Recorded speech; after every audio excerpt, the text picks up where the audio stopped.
Greetings, good evening, and welcome to the Saroth the Mage channel. As promised, I've got Taliesin McKnight and Theophilos Peleus of Logos of Ophiel. How you doing, guys? Doing pretty well. Glad to be here. I'm excited for the show. Fantastic. Yeah, I've been looking forward to it all week. We did it, was it 2 weeks ago?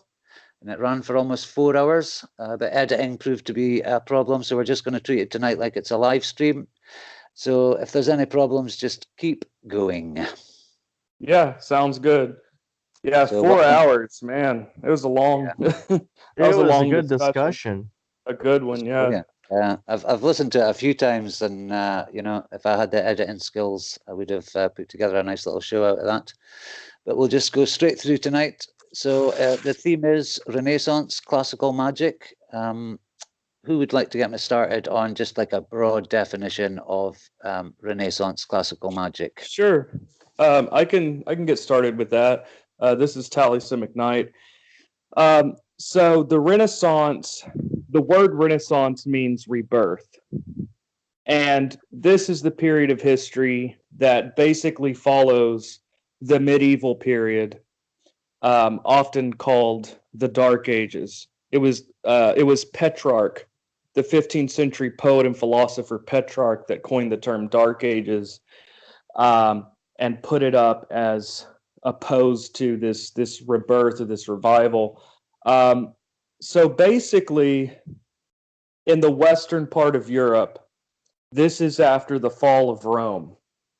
The Visigoths had sacked Rome, and after the fall of Rome, there was a fall in trade, literacy, basically war, famine.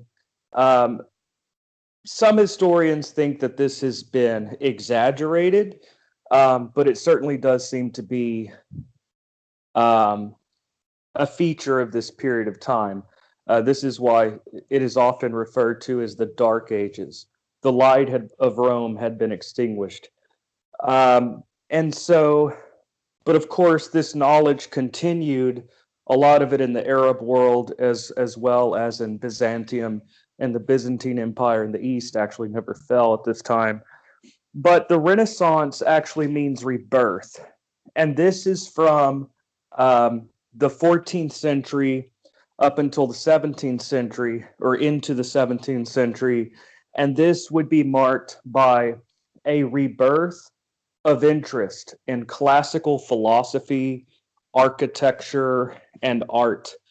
So yeah, there would be basically people were getting into the classics. People were reading Plato. They were reading Aristotle, Cicero, basically reading these classical texts, Macrobius. It was actually Cosimo de' Medici in the 14th.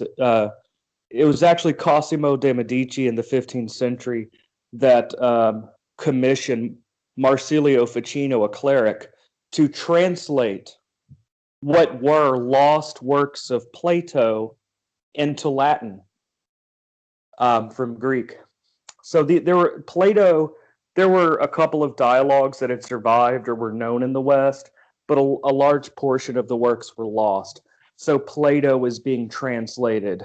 He actually translated the Corpus Hermeticum. Marsilio Ficino is a really good figure for understanding the Renaissance and what it means for classical magic and occultism. He started a Platonic academy based on Plato's original academy. He was a Neoplatonist. He wrote, I think, 6 volumes on Platonic theology. He wrote a commentary on Plato's Symposium, translated the Corpus Hermeticum. So he made, I think, commentaries on Plotinus. So again, this was a revival of classical knowledge. And this is also the period of history in which we have the grimoires. By many people, this is seen as the golden age of magic. Now, that does not mean that this is just a watering down of classical knowledge. Not at all. This was also a very high development. As I said, I would consider this the golden age of classical magic is the Renaissance, and also a lot of the earlier works are incomplete, fragmented, lost. So it's really the Renaissance. Not only is it highly developed, but it's a very deep form of magic. Not only is it highly developed form of magic in the Renaissance period, but we also have a large collection of works as reference.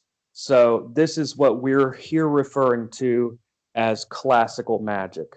And again, that is from the 14th century up into the 17th century, roughly. Fascinating. Another thing that I think contributed to the Renaissance was the increase again in literacy in the printing press. So it was books were readily available to like your more average citizen. I would say they were more accessible to people who were educated. Back then, there was a thing called the classical education, and this was largely provided by university and the church. And this is very important to note. When we do look into these different aspects, especially that of the church, we see that a lot of these people were once again clerics, or a lot of these people had both college and they were working for the church. This was certainly the case for most scholars. When we look at Cornelius Agrippa, he was really, I would say, a secretary for a king at age 18. He later joined the army. And then when we look at Agrippa, not only did he do that, he studied astrology, he studied medicine, which was typical for a scholar of his time. And we have to look at this correspondence because even in his last days, he was working for the church. So even he had a degree in arts. I don't think he ever reached a PhD level, but he certainly had enough education in order to write something like the 3 books of occult philosophy. And he knew enough people in these circles at the time in order to make sort of his own academic notes on it. So literature was somewhat different during this period.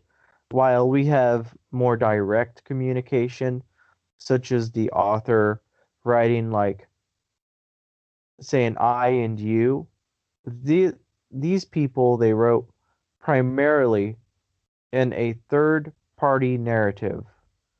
You know, for example, when you read through Agrippa's works, it reads more like a poetic college paper. And rather than citing sources in some cases, back then, what we would call plagiarism, you know, he took quotes in there directly from the source. And he even mentioned names in there and everything else. So some of it was abstract and poetic because of a few reasons. One, because it was metaphysical in nature. And two, because you are working with the classics, which were a little bit abstract. And when we think of the word occult, it means hidden.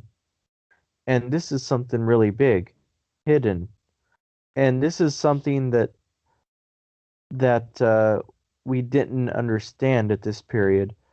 And Agrippa uses a very good example here, such as the idea of the stomach. How does the stomach digest food? He didn't know about stomach acid, so he saw how food digesting as a occult mystery. And another part we have to talk about is the influence of the church. Now, when Agrippa was around, it was right around 450 years earlier that there was a split between the Coptic Church and the Catholic Church. So we have a division between the East and the West. You mean the Orthodox? Yeah, the yeah, the Coptics yeah, were earlier. yeah, the Orthodox and the Catholic Church. Thank you for that. Appreciate it. Because I like the Coptics and I have dyslexia, so sometimes I confuse words. But to make a long story short, pretty much the West was still ruled by the Catholic Church. And one thing that I've discovered is if you pick up the Catholic Catechism, you'll actually see this worldview that we talk about. It fills in the gaps. For example, if you go to forums, people will argue, what is an angel? People say an angel is a spirit. Well, it's a little bit nuanced, and St. Augustine addresses this perfectly. He says an angel is a spirit, but its office is an angel, a divine office, and this and the nature of these spirits is higher. And you had this theology of the nine orders of the angels too. And honestly, the archangels are at the bottom of the pole, or near the bottom of the pole in this hierarchy. So when we look at this, we are looking at a dominant view, and just like I recommended to you, Saroth, read the Elizabethan world picture because this outlines this idea. And we have another theological thing occurring here, or a mixing of the worldview. And even before we continue, I should say that we will be focusing on a Neoplatonic Marsilio Ficino model of the chain of being and on the cosmology, because this is what the writers used.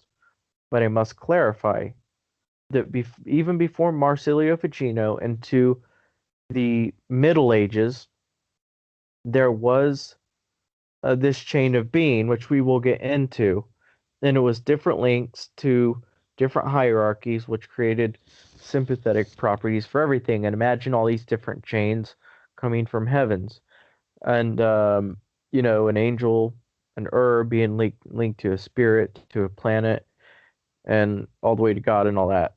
So before that, before Ficino came in, you would not find a world soul, but you would certainly find the different hierarchies. So Ficino really threw a wrench in the machine at the time, and it was so nuanced, so different, and it was his idea sort of created an animistic universe. So we have to look at this aspect, and another thing we have to keep in mind during this period is there was literally no divorce between magic and religion.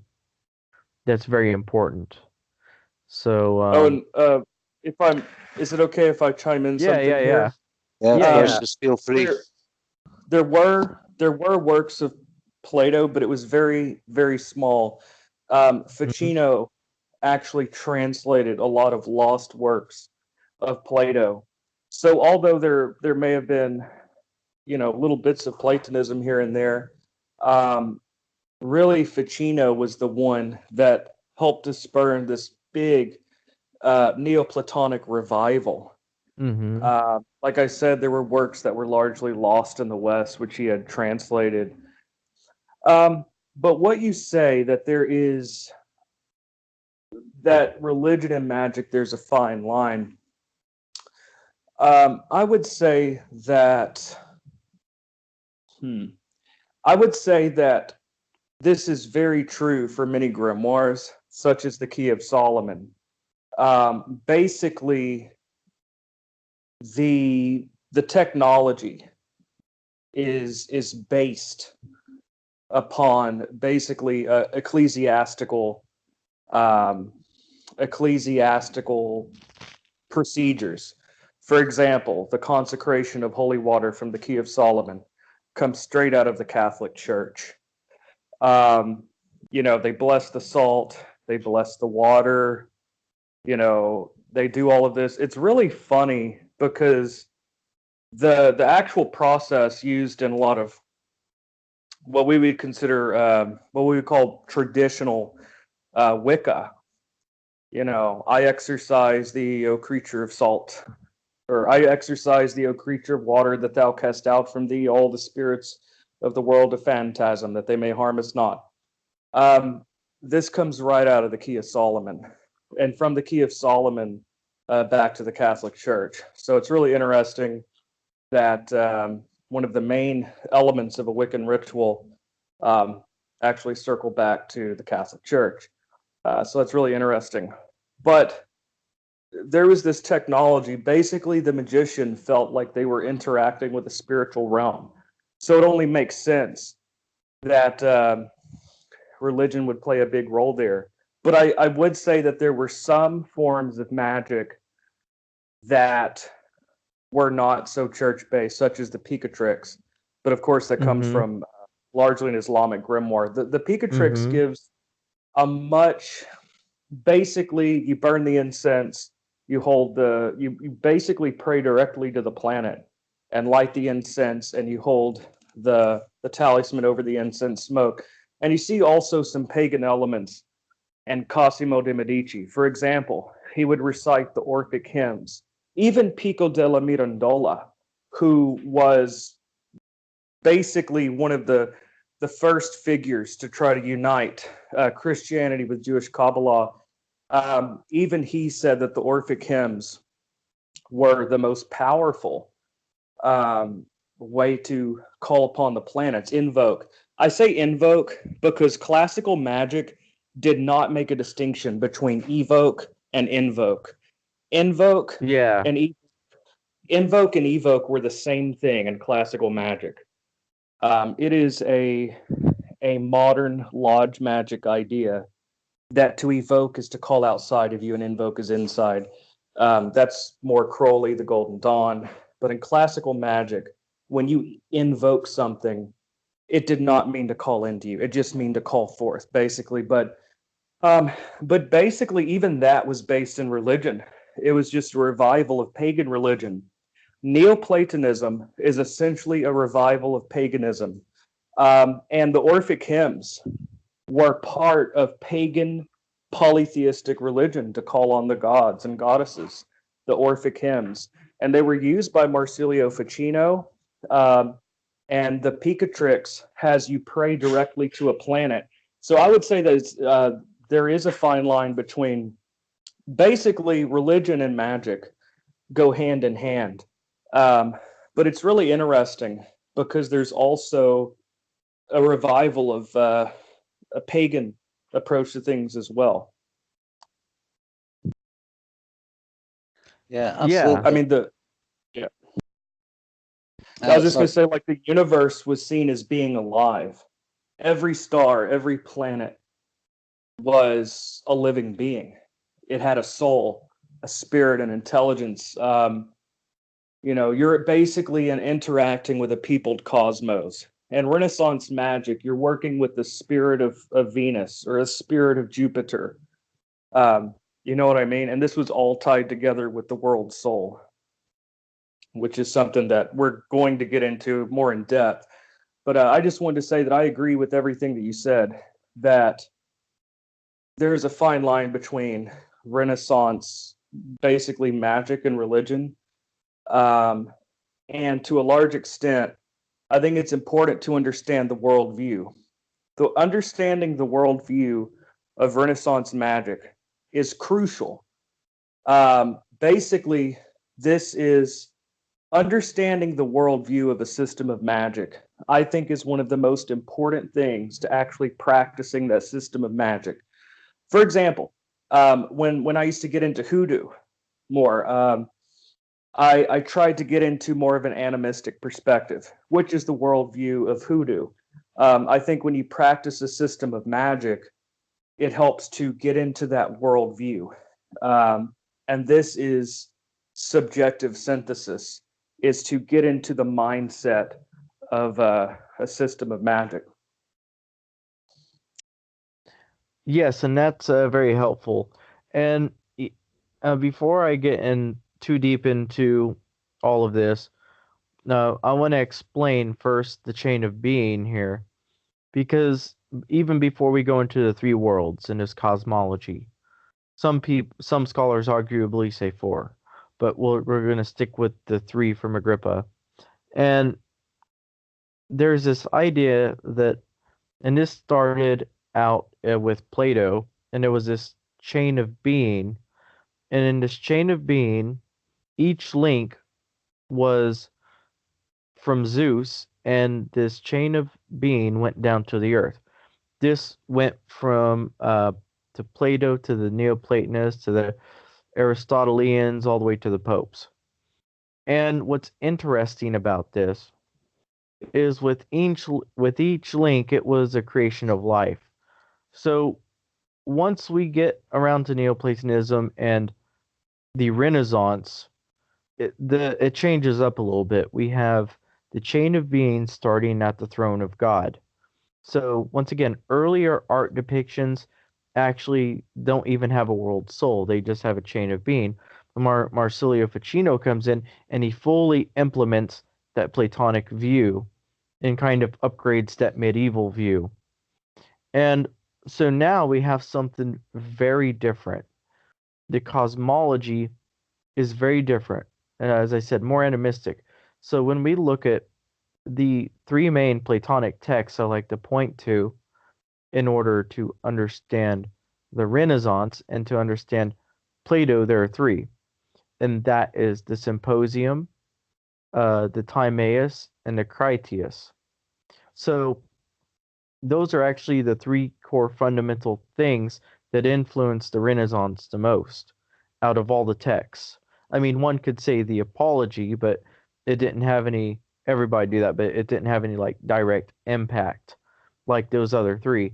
But here we have this idea stemming from the Picatrix, and the Picatrix really innovated some ideas later on, and it really helped influence some of the cosmology, such as with the race. But there are three worlds here, and we'll go into all this.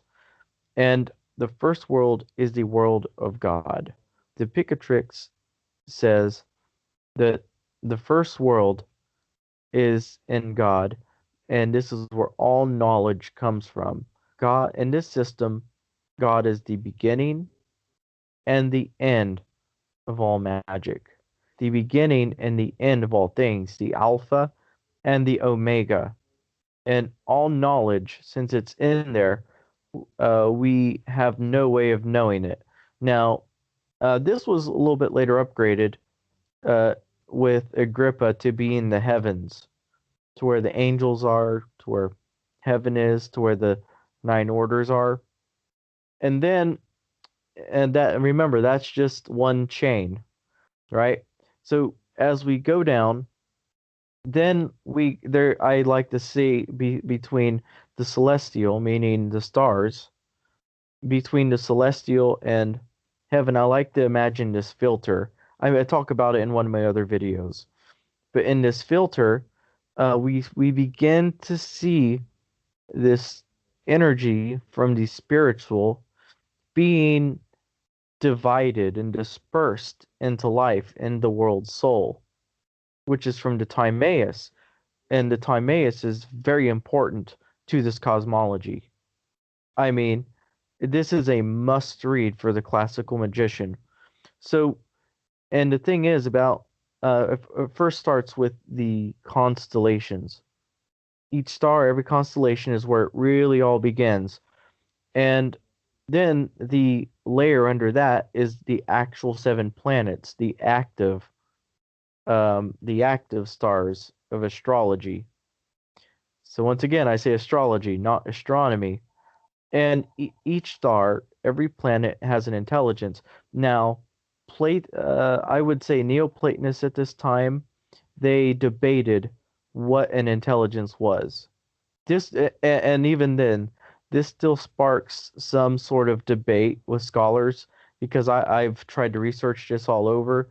Tilliard says that these are like lower angels, lower intelligences, and everything, while other scholars have came out and said, no, like they're just not lower angels, they're just angels of the cosmos. So it's really hard to tell that.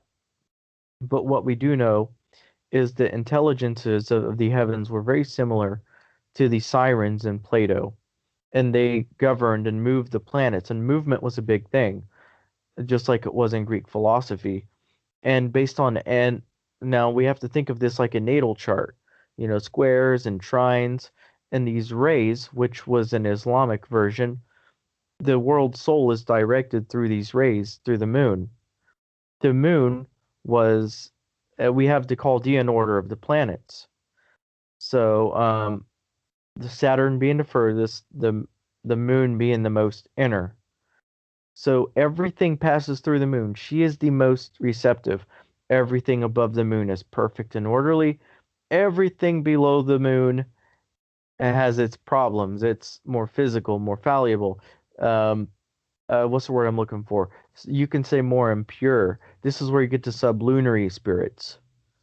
So then it's directing the rays towards this geocentric model of the Earth. And then these rays being directed through the moon to the Earth, it creates life, it creates matter. So the world soul isn't just this one thing in the cosmos. It's that medium between the physical and the spiritual, and it's both unified, I should say indivisible and stable, but once it goes through that filter of the stars, it's divisible and unstable. So it's a very complex topic. And once it hits the Earth, then we get our sympathetic properties. And you can see these rays like the chain of being. So for example, if we got iron, that iron is linked to the spirit. And then the spirit is linked to an intelligence. We should talk about virtues. Okay. The iron has a virtue, the virtue has a spirit, the spirit is ruled by an angel. Then there's different hierarchies of angels. And it goes all the way up to this idea.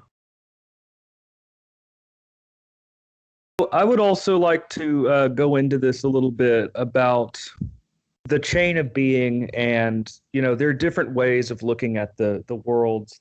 Of course, in Kabbalah, we're mostly familiar with four worlds: Atzilut, Berea, Yetzirah, and Asiya. But here we're looking at basically this is more of the Neoplatonic perspective, which made a huge impact upon Agrippa, Heinrich Cornelius Agrippa, the author of one of the most, I would say, the most important book of magic that has been written in 2,000 years, which is Agrippa's De Occulta Philosophia, often called by its English title, The Three Books of Occult Philosophy.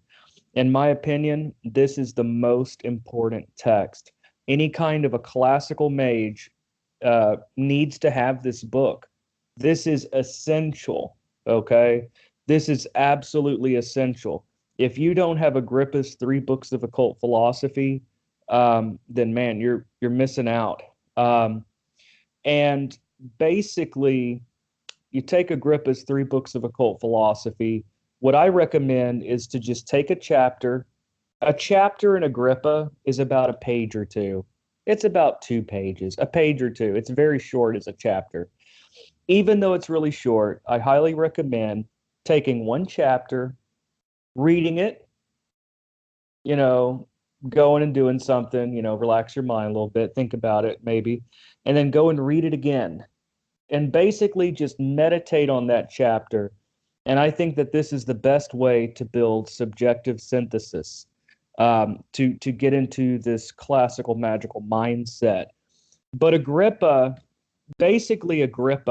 is copying Marsilio Ficino, who again was at the center of the Neoplatonic revival of the Italian Renaissance and the 15th century in Florence.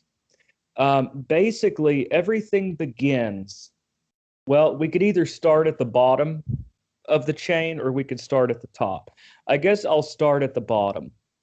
Here in the sublunary realm, in the elementary realm, we have metals, stones, plants, animals, things that we can see and touch.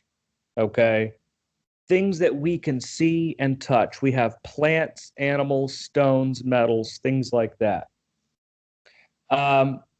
Okay, so this is the bottom layer of reality and the classical magical perspective.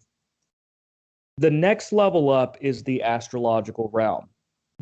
Everything here, and this goes into the Hermetic adage, as above, so below. People often quote the Emerald Tablet of Hermes Trismegistus, as above, so below. But there's an understanding that comes with that. Essentially, as above, so below is the doctrine that Agrippa is basically promoting in his great opus, his 3 books of occult philosophy. This, as above, so below, every stone, every metal, every animal, every plant, everything that we can see and touch has an astrological correspondence. Okay? Everything that we can see and touch is associated with a star, a planet, a cluster of stars, or with the zodiac sign. We use a tropical system of astrology in the West, and this is the model that they used. So zodiac does not equate to constellation. And something that I want to point out real quick, just to digress just for a moment, people often seem to have this idea that the Renaissance magicians were unaware that the constellations were not the zodiac. Tropical astrology is not a mistake. They clearly could see that the zodiac did not match the constellations. That was well known in the Renaissance. Anyone could look and see that, the constellation and zodiac were 2 different things. So this has been known. This has been known ever since Ptolemy, 2,000 years ago. So that's just a little pet peeve of mine I wanted to address.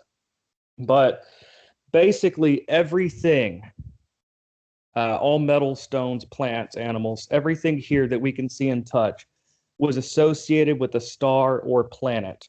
So that the metal gold is associated with the sun. The rooster crows at sunrise. So this was seen as a solar bird. The lion was magnanimous. He had kind of a golden hair, had a mane that seemed like solar rays. Okay, and of course we have Leo, which is ruled by the sun.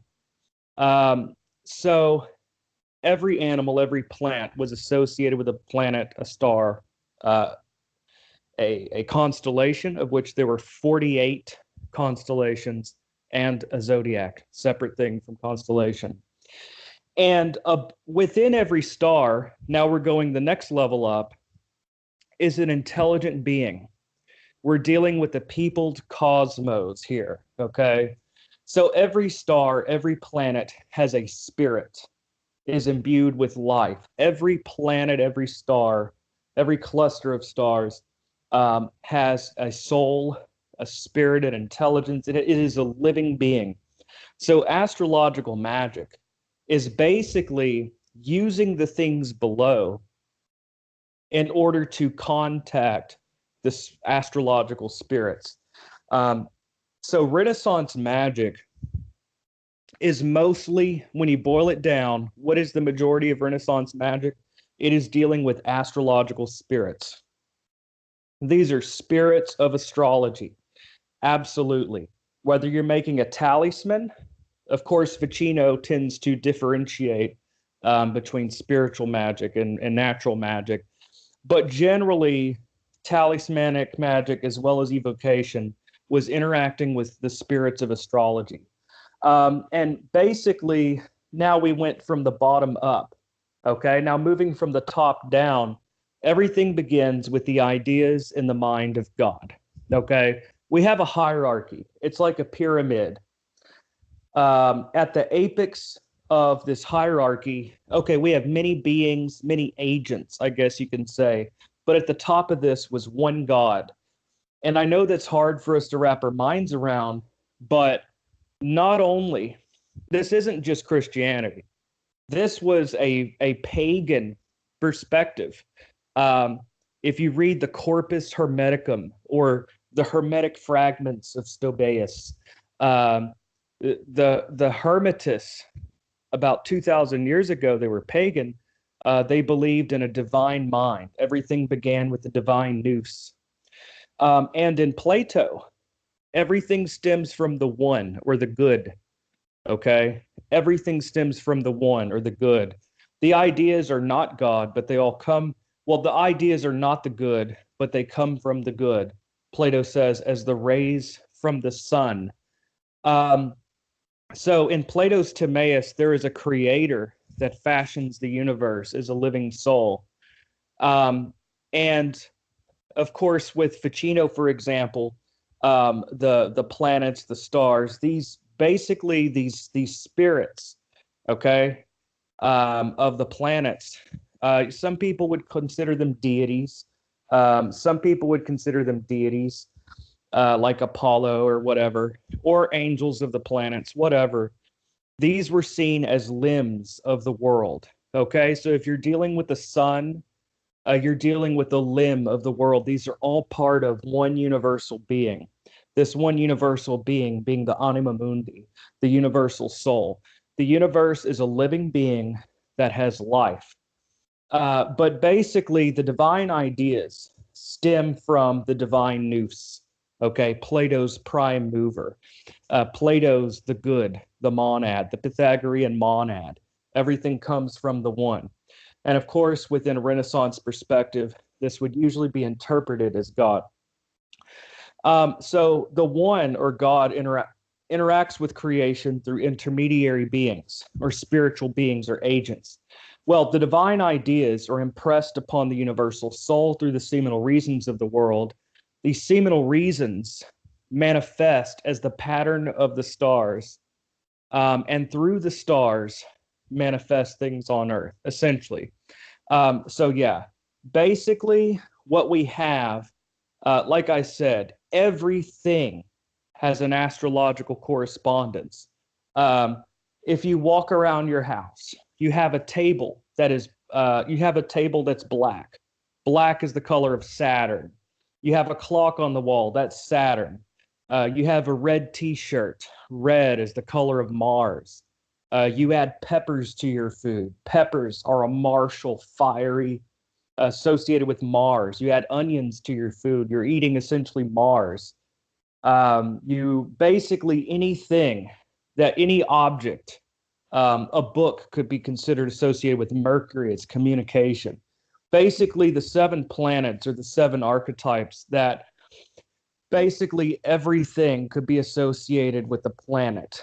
And here in a little bit, I'll get into building this into a subjective synthesis, because this is part of a process of internalization, of building in this worldview, and of causing the microcosm to be a perfect reflection of the macrocosm. And this is the internalization of the language of magic, essentially, which is astrology. You know, there are 3 hermetic sciences: alchemy, astrology, and magic. And alchemy is always seen as the superior one, because the other 2 rely upon astrology. Astrology is the foundation of classical magic, essentially. Now, there are some variations, but generally the classical magic of the Renaissance centers around astrology. Astrology is the language of magic, and magic is the practical application of astrology. So, yeah. Yeah. Where does man fit into the picture here? Well, man is, yeah, and you'll find this in the Catechism, is the creature that is above beast and below angel. And what's interesting is that it's written And especially with these people, they believe specifically that man has the ability, when he's in his most pure state, to even be above angels, and in his worst state, to be below creatures. Because in many ways, many of these magicians, they knew the angels had their specific offices. And here's the thing: if you call a spirit for communication, or an angel of communication, that's their office. But if you want to work with that same angel for, like, let's say, alchemy, he probably wouldn't know it, because that's what makes an angel, is their governing office.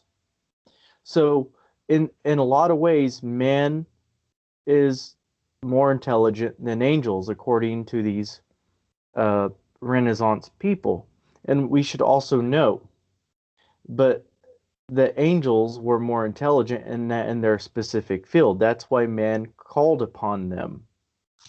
And when we look at this idea of man's position, man was this really goes back to the original sin, and that was when Eve bit off the fruit of the tree of knowledge of good and evil.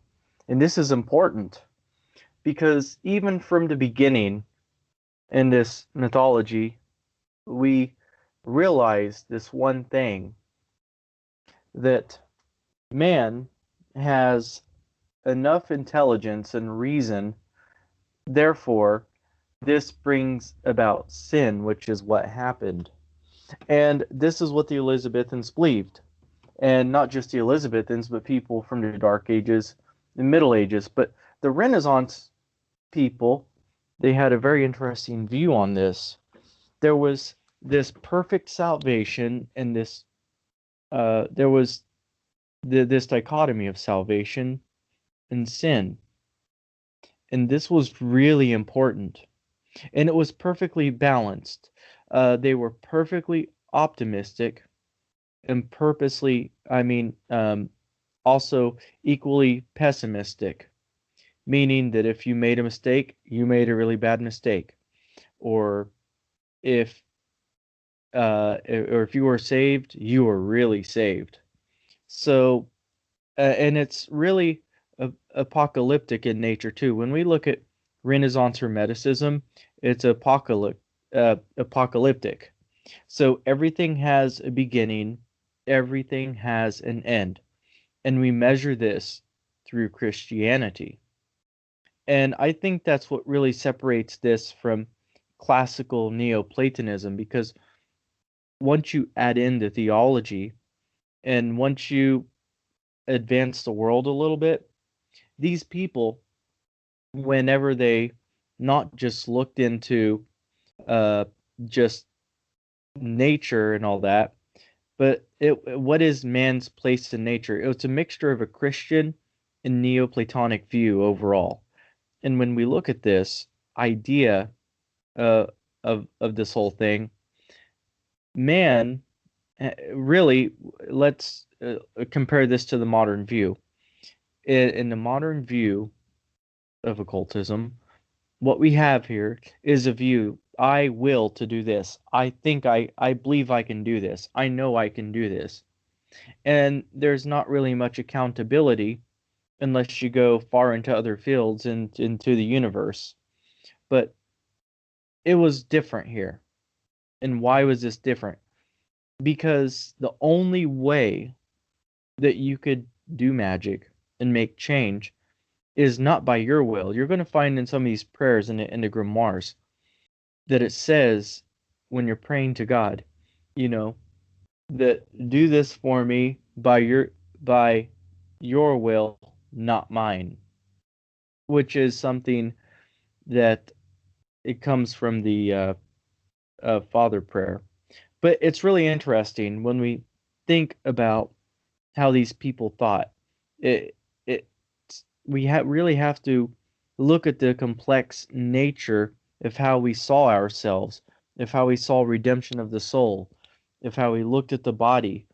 Um, even these philosophers and people believe that man's position in this was very simple, that we were separated from animals by our intelligence, and we were given this free will that was just like God's. And that's the thing. That's what that tree of knowledge possessed. So man was that middle nature.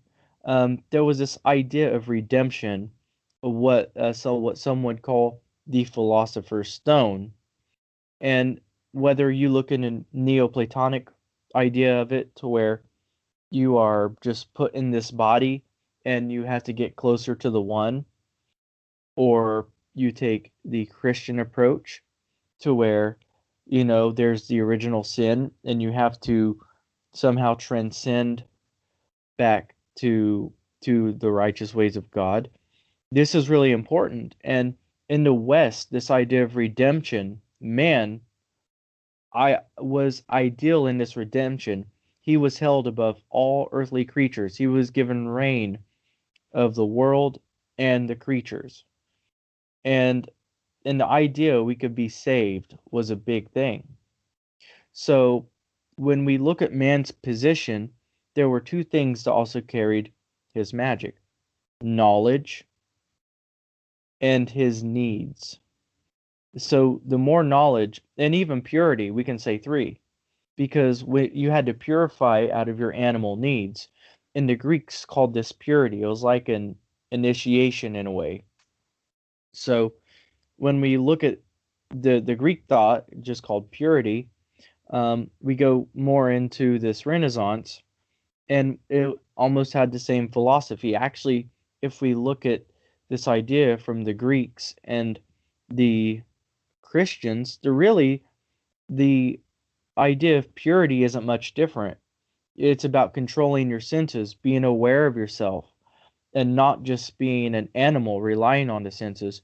As a matter of a fact, you know, it was believed that if you didn't even know what was going on in astrology, that you were kind of a victim of it. Even in your own natal chart, if, let's say, your Saturn is really badly aspected, okay, you would counter that with something Jupiterian, or something solar like, as Marsilio Ficino would have mentioned, or even with the day. And once again, we have to separate astrology, which is what Liana Seif came up with, which is the worship of actual astrology. And then there's, the actual astrology. So even though astrology was a part of it, there was this mixture so far of fate and free will. And even in the Picatrix, not the Picatrix, even in the Arbitel, it says somewhere along the lines that you can overcome these Olympic spirits, which are the 7 planets, just by having a relationship with God, and you can overcome the ill fate that they have for you.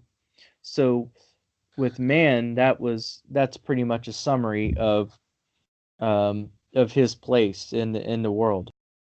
Yeah, and I also wanted to address this topic. We have a multi-layered perspective of man and of reality. The thing is, yes, Christianity was at the forefront of the Renaissance perspective. And I do think it's important to internalize this worldview. But my thing is this: I think that it's impractical. It's impractical. And I know that you're not suggesting that. I'm not suggesting that. No one here is. But I just want people to understand that, well, basically, I think it's impractical to assume that someone has to be a Christian in order to do Renaissance magic, because there's a lot of paganism in there as well. The Corpus Hermeticum was huge. Neoplatonism. Basically, we have the one, and then we have spiritual creatures.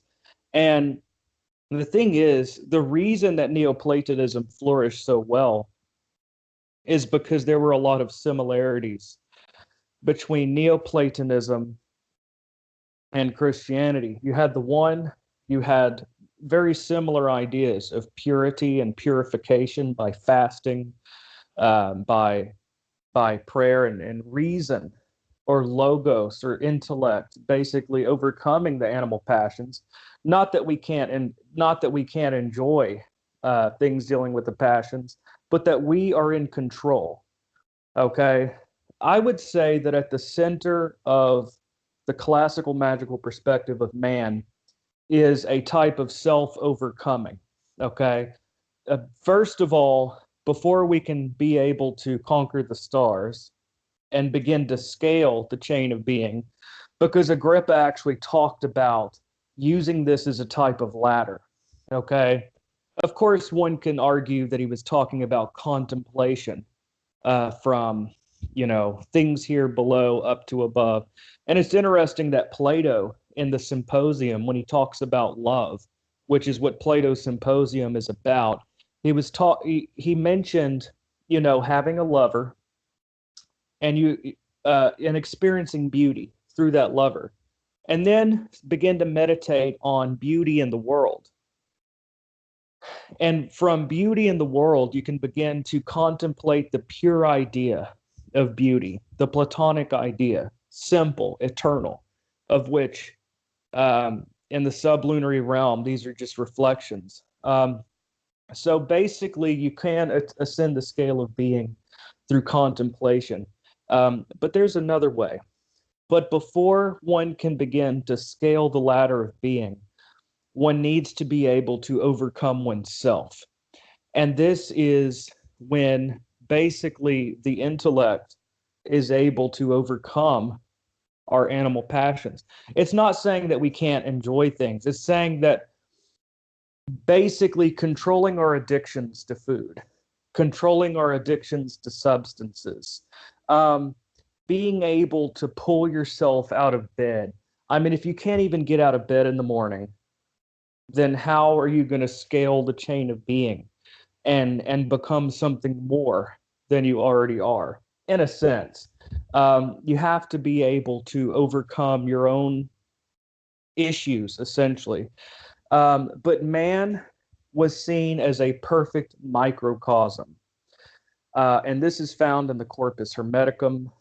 This is found throughout Platonic literature. And man was a perfect microcosm of the universe. There is an interrelationship. And again, I'm not diminishing, I'm by no means diminishing that, yes, Christianity did play a central role. All I'm saying is that there's lots of paganism in there as well. And I don't think it's essential that someone be a Christian to practice, because there's lots of paganism in there. You read the Picatrix, it has you praying directly to the planets. Marsilio Ficino worked with the Orphic hymns. But I am a traditionalist, and I personally do consider myself a magician that works within a very traditional, I guess you could say, Solomonic type of tradition. So Christianity does play a big role for me. But basically, I don't think you have to be any one religion, but essentially there is an interrelationship between man, the universe, which is the world soul. The universe was seen as a living organism. The universe was a living being. The universe was literally a living organism in this classical model, which you see in Plato's Timaeus. It is a Platonic concept. And beyond the universe, a lot of New Age ideas or modern ideas are really just a watering down of classical magical concepts. For example, people today, they talk about the cosmic mind. Well, I believe in cosmic consciousness, and this is God. Well, it may be true, but in the classical magical mindset, cosmic mind or the universe as an organism was not God. First, there was the monad of Pythagoras, which Plato would see as the one or the good, which and Hermetism becomes much more deified, okay? And in the Hermetic writings, this one or this deity actually cares about us as a conscious living being, the divine nous, the divine mind, okay, and Hermetic thought. Basically, everything begins with the divine mind. The divine mind fashions the universe as a living organism, okay? This is the universal soul, what I guess in modern times we may call the cosmic consciousness, something like that. And then we have man. Now, the universe is a reflection of the divine. In Plato's Timaeus, the universe was fashioned after an eternal image, an eternal pattern. Now, what is this eternal pattern of Plato? This eternal pattern is the ideas in the divine mind. These are the Platonic ideas that stem from the one or the good. And then, so the universe is made in the image of God, and man is made in the image of the universe. Man is a perfect microcosm. And this is something that transcends the psychological model. This transcends and includes the psych model. The psychological model of magic, I think, is overly simplistic. And I think essentially it's an oversimplification, essentially, but this is transcended in the classical worldview, which is that man is a microcosm. All the planets, all the stars, all the zodiac, all things exist within mankind, within you. Okay? Now, this isn't saying that these are just parts of our mind. It's not saying that, not at all. It's saying that these things do exist outside of us as eternal realities. They also exist within. Okay? So to say it's all just within you is an imbalance. To say it's all without you is an imbalance. And this also goes back to as above, so below. Basically, within us we are a reflection of the cosmos. And this is something that you notice with grimoire magic. People that say that grimoire magic, dealing with planetary spirits, doesn't help spiritual growth are full of it. They don't know what they're talking about. When you work with a spirit of Venus or of Mars or Jupiter, you'll notice over time it begins to develop that part within you. Okay? If you work with Jupiter, you'll notice that beneficent quality within you starts to come out more. When you work with Mars, you see that you become more assertive over time. When you work with Venus, you get more in touch with that aspect of your being. So like I said, this transcends the modern psych model or psychological model. It transcends it. It's not reducing it. It doesn't become a reductionism that this is just in my head. But it says that man is a reflection. We're based on the universal pattern. Now, if you can get man to reflect properly the macrocosm, then we can receive the spirit. We can become a vessel of power. Excuse me. We can become a vessel for the divine light. How do you become a vessel of the divine light? By becoming aligned with the macrocosm, the universe. And the more that you work with these planetary spirits, the more we're aligning ourselves to the macrocosm. So this is actually a mystical process in a sense. I'm not saying that overnight you're going to call on a spirit and then become enlightened. No, but it does help to bring out those qualities in one's nature. Because like I said, that we are based on the universal pattern. Imagine that we have the different strings of a harp within us, okay? And the universe is this giant harp. Now, if we call on one of the strings in the universe and pluck it, that string within us begins to be plucked as well. It begins to resonate. Does that make sense? Yeah, it's a beautiful image. Yeah, and basically there is this celestial ascent. We see it in the Corpus Hermeticum, this ascent of the soul through the 7 planets. We see it in the writings of Macrobius. We see it in Cicero at the end of his De Republica. We see it hinted at the very end of Plato's Republic. We see this divine ascent. Some can say that it is hinted at in Dante Alighieri's Divine Comedy, the Paradiso, ascending through the 7 heavens. The 7 heavens play a big role in Jewish magic. We have the Merkaba mysticism. If you take a look at the Tree of Life, it actually follows the Ptolemaic map of the universe. As we ascend through the Sephiroth, we're ascending the planets, we're ascending the scale of being, which is a whole other topic unto itself. But basically, I believe that working with astrological magic could become initiatory. It is this ascent. Now, there isn't a whole lot written about it, but I do think that this is basically the map of ascension is through the 7 planets and through the 8th sphere. This is talked about throughout the Corpus Hermeticum, and it's hinted at in the Tree of Life and elsewhere. The ascent of the soul. It's easier to unite with the ground of being when you are no longer tossed around by your lower nature. Essentially, it is, in the Platonic language, it is the liberation of intellect, or nous, from matter, basically, from the passions. Okay, we're liberating the spiritual element from the animal. Basically, is this Platonic perspective. But yeah, man is the center because man is the microcosm. We are a reflection of the universe and of the divine. So these are really the 3 interacting links in a chain.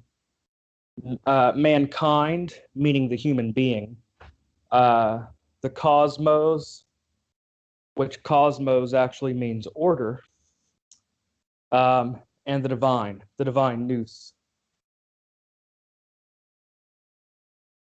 So there's a sense of like a struggle within man to overcome his animal nature and unite with the divine in himself. And it seems to be that Yes. free will is the problem, but it's also the solution. Yes, exactly. And it's not saying that you can't enjoy a good food. It's not saying you can't go and have some nice sex, or drink some wine and, get a little tipsy every now and then. It's not saying that. It doesn't mean you have to go sit on a mountain like some of these Hindu ascetics or this is a concept. Really, asceticism is found in many religions throughout the world. Buddhism, Hinduism, all throughout the world. Hermits living in a cave. It doesn't really require that. All it requires is that you are in control. You're not anyone that's had an addiction to something.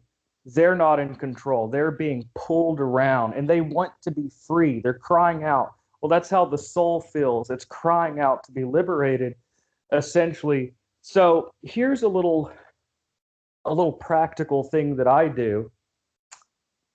Something that I do to make sure I don't get addicted to something. Okay. Or really, I do this with good food, anything. I flip a coin, and I make sure that I feel totally fine with either way the coin flips. So if I say, man, I'd really like a pizza, well, I flip a coin. Should I or should I not? And I learn to totally feel fine either way. Now, if it lands on the proper thing, go pig out on some pizza, enjoy the hell out of it. Or if I want to go drinking at a bar and go party, and have fun, like, I can do that. It's not saying I can't go, enjoy a drink or something, but flip a coin. Okay. It goes with anything where appetites could overcome the person. Try it with sex. You're in the mood for sex. How enslaved are we to sex? Okay, are we really in control? In other words, we can still enjoy sex. We can still enjoy food. We can still enjoy intoxication, but not being controlled by them. If you want to learn self-control, if you want sex, flip a coin and learn to say no to yourself. And that's really what it boils down to, is control. Who's in control here? Am I in control, or am I just basically being tossed around by my own whims? Yeah, So this is it's almost self-overcoming, self-mastery. yeah, it's almost like this idea, and a quick synopsis, I think, and saying somewhere along the lines of slavery. Are you a slave to your emotions, or are your emotions or body or whatever a slave to you, or desires? And I think that's really important to ask. And you're right, it does take a lot of a thought with that. It does, and it is a lot of work.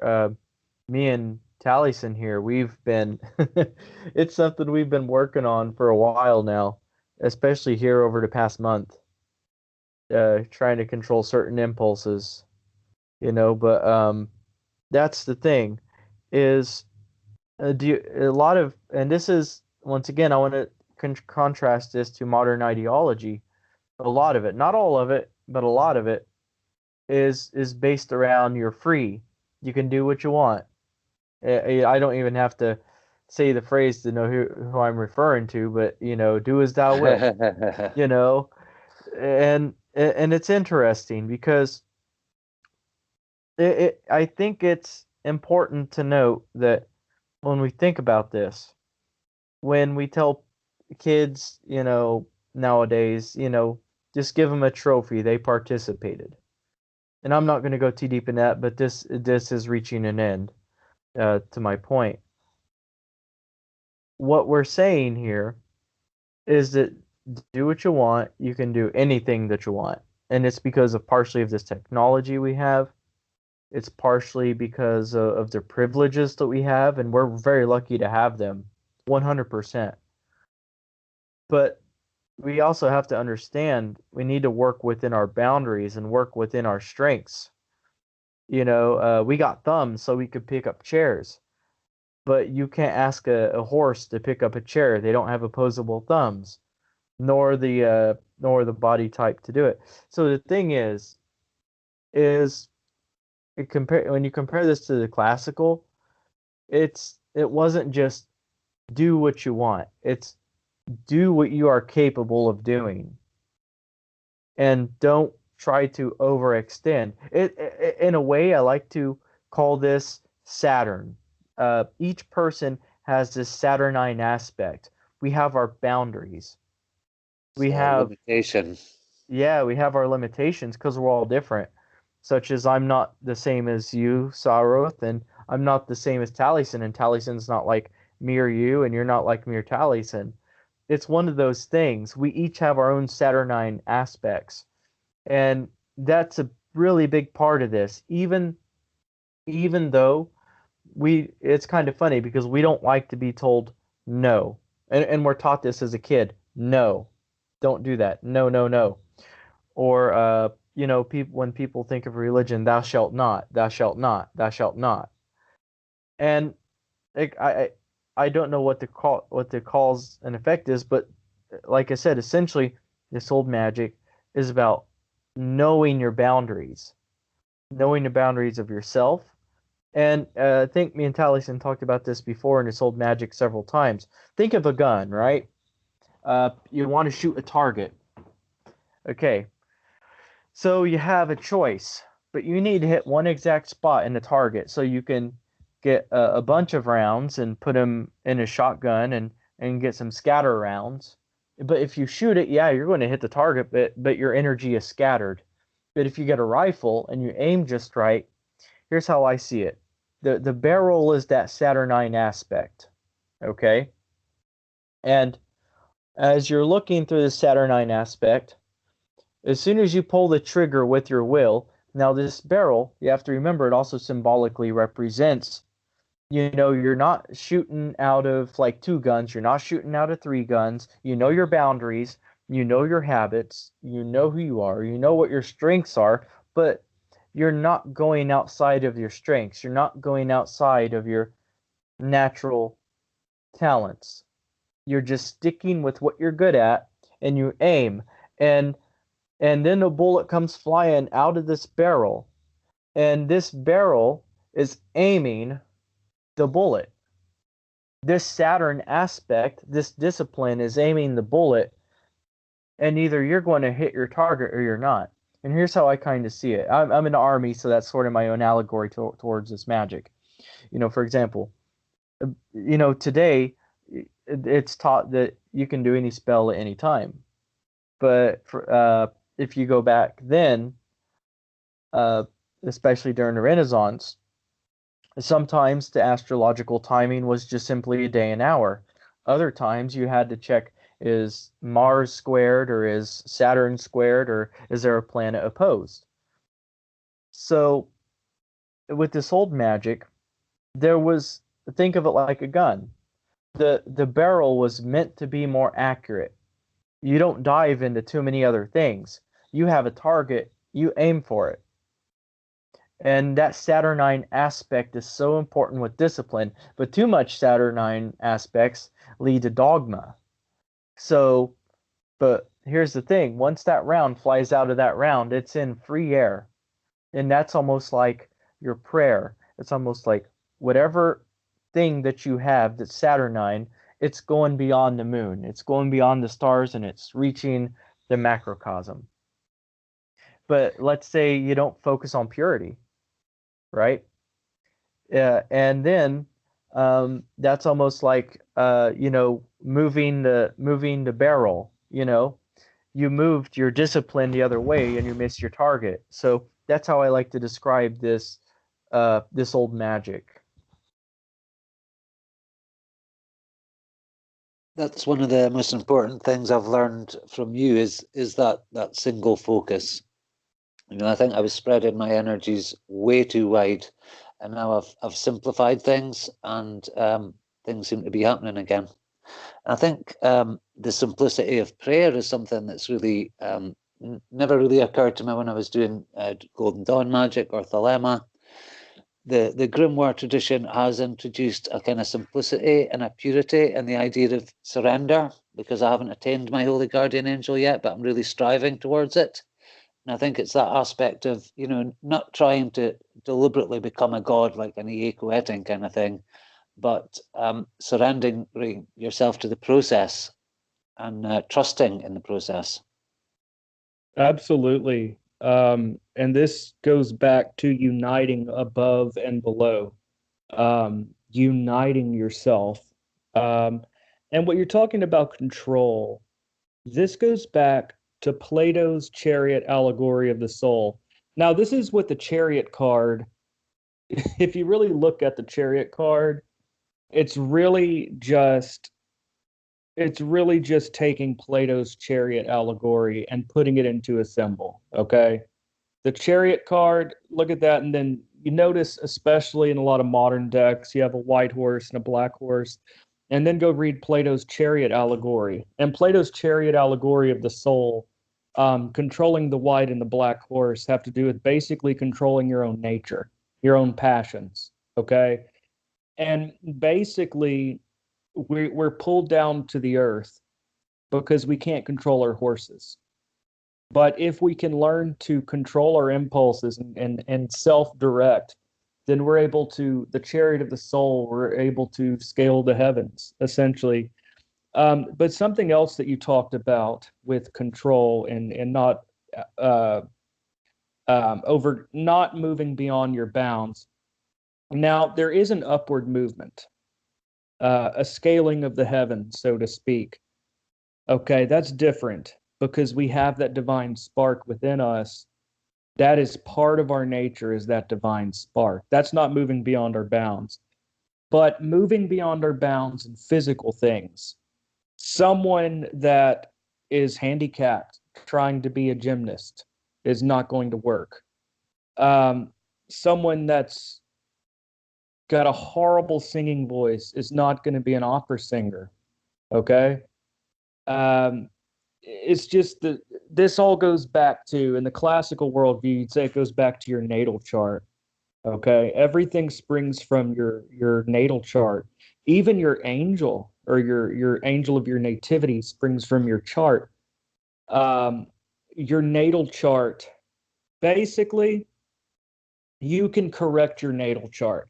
I think that this is an important thing to go into, is that part of talismanic magic and all of that is correcting the unlucky aspects of one's chart.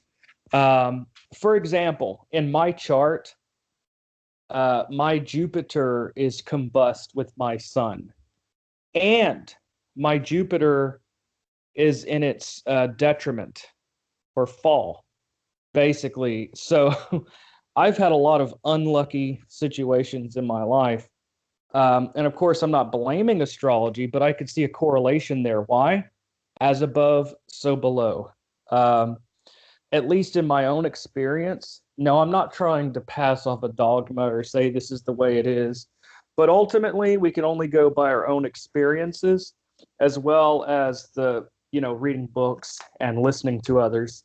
And by our own experiences, we could either experience something ourselves or learn it. But in my own experience, astrology, I very strongly believe in it. By my experiences, logically, I can't wrap my head around it. Logically, it makes no sense. Why would a star cause this? It makes no sense logically. But after watching it and looking at it and examining, based on personal observation and experience, it seems to be correct again and again and again. I don't know why it works, but it works. But basically, in this example, you can bring in more Jupiter to correct that. Okay, it'll make a life a lot simpler, a lot easier. Or Marsilio Ficino talked about working with things in your chart that are promising. Bring even more of that in to accentuate it. And you can do this through talismans and other things. Now, I think it's important for the people to understand that the world is a talisman. Ultimately, this sublunary realm is a giant talisman. It is a reflection of the celestial realm and the divine ideas through the seminal reasons and the soul of the world, the universal soul. The world is a talisman, essentially. According to this classical model, like I said, every color, just take every color. There's seven rays that we can observably see in the spectrum. Okay, there's 7 rays in the light spectrum that we can perceive with our eyes. Okay, each one of these is associated with a planet. So basically, if you just take color, look around. If you're sitting in your car, look outside your window, or if you're in your home, look around you right now, wherever you are, whether you're listening to the podcast or whether you're one of us interviewers, just look around. You see something green?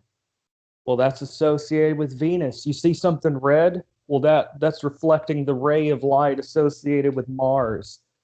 You see something brown, you could associate that with kind of a, kind of a Saturnine type of thing, okay? So basically just colors. Everything around you is associated with a planet. Objects, by their function. A clock shows time. It measures time, and time is a boundary. So this is a Saturn, if you see a clock. Anything electronic, you could say that the electronic aspect is Mercury. Or let's say you take a tree, the moisture of the tree, the moisture in its leaves, everything is the moon. Its roots are associated with Saturn. Its leaves are Mercury.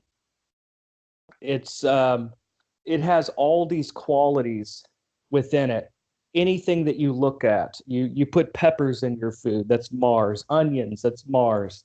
You put cream, that's associated with the moon. You eat some chicken or something, okay? Assuming you're not a vegetarian, you eat some chicken. Well, that's solar. So basically, we have a moving symbolic picture. Now, I'm not saying it's just symbolic. I'm not saying that.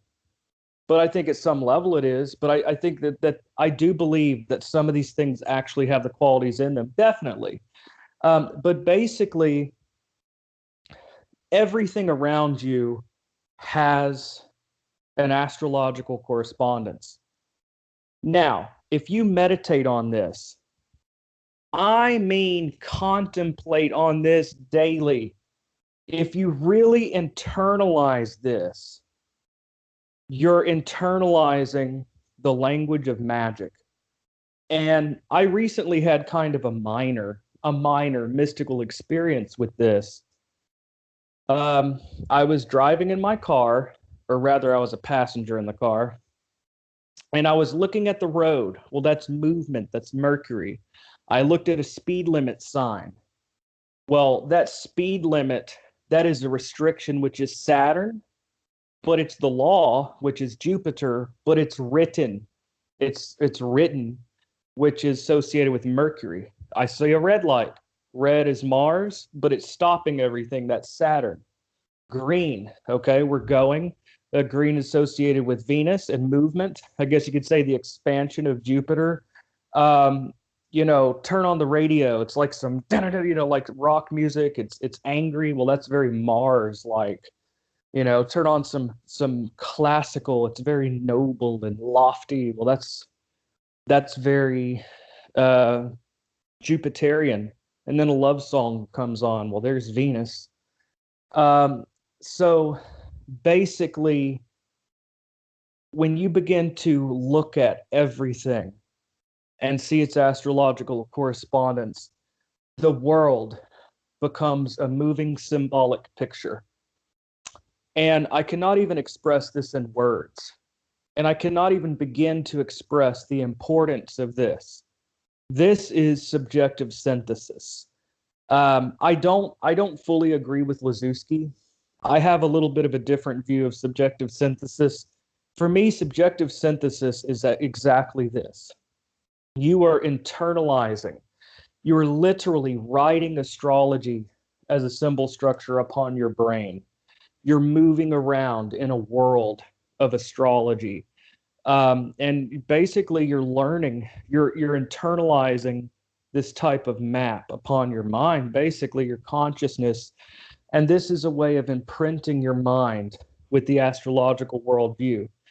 Now, Marsilio Ficino, his 3 books on life. Book 1, he talks about the problem of scholars. Scholarship, studying, contemplation, that is a very Saturnine thing. But what else does Saturn rule? Melancholy, depression. And this is something that a lot of thinkers notice, that they think a lot, and it's like, oh, I'm thinking too much, I'm depressed, or whatever. Yeah. So Ficino says that such people should go out into a green field, because green is associated with Venus. They should drink sweet wines. Sweet things are associated with Jupiter. They should handle gold. I mean, if you're wealthy enough to just handle gold, you could tell he was really appealing to a rich audience. I don't think the town drunkard exactly can just reach and just handle some gold when he's feeling sad, but that's what Agrippa says. Handle gold. He doesn't just say to handle or be around these things, but to contemplate them. If you want to bring in more sun, associate with a buddy that's got blonde hair. That blonde hair could be seen as solar. Go hang out with them. Whatever.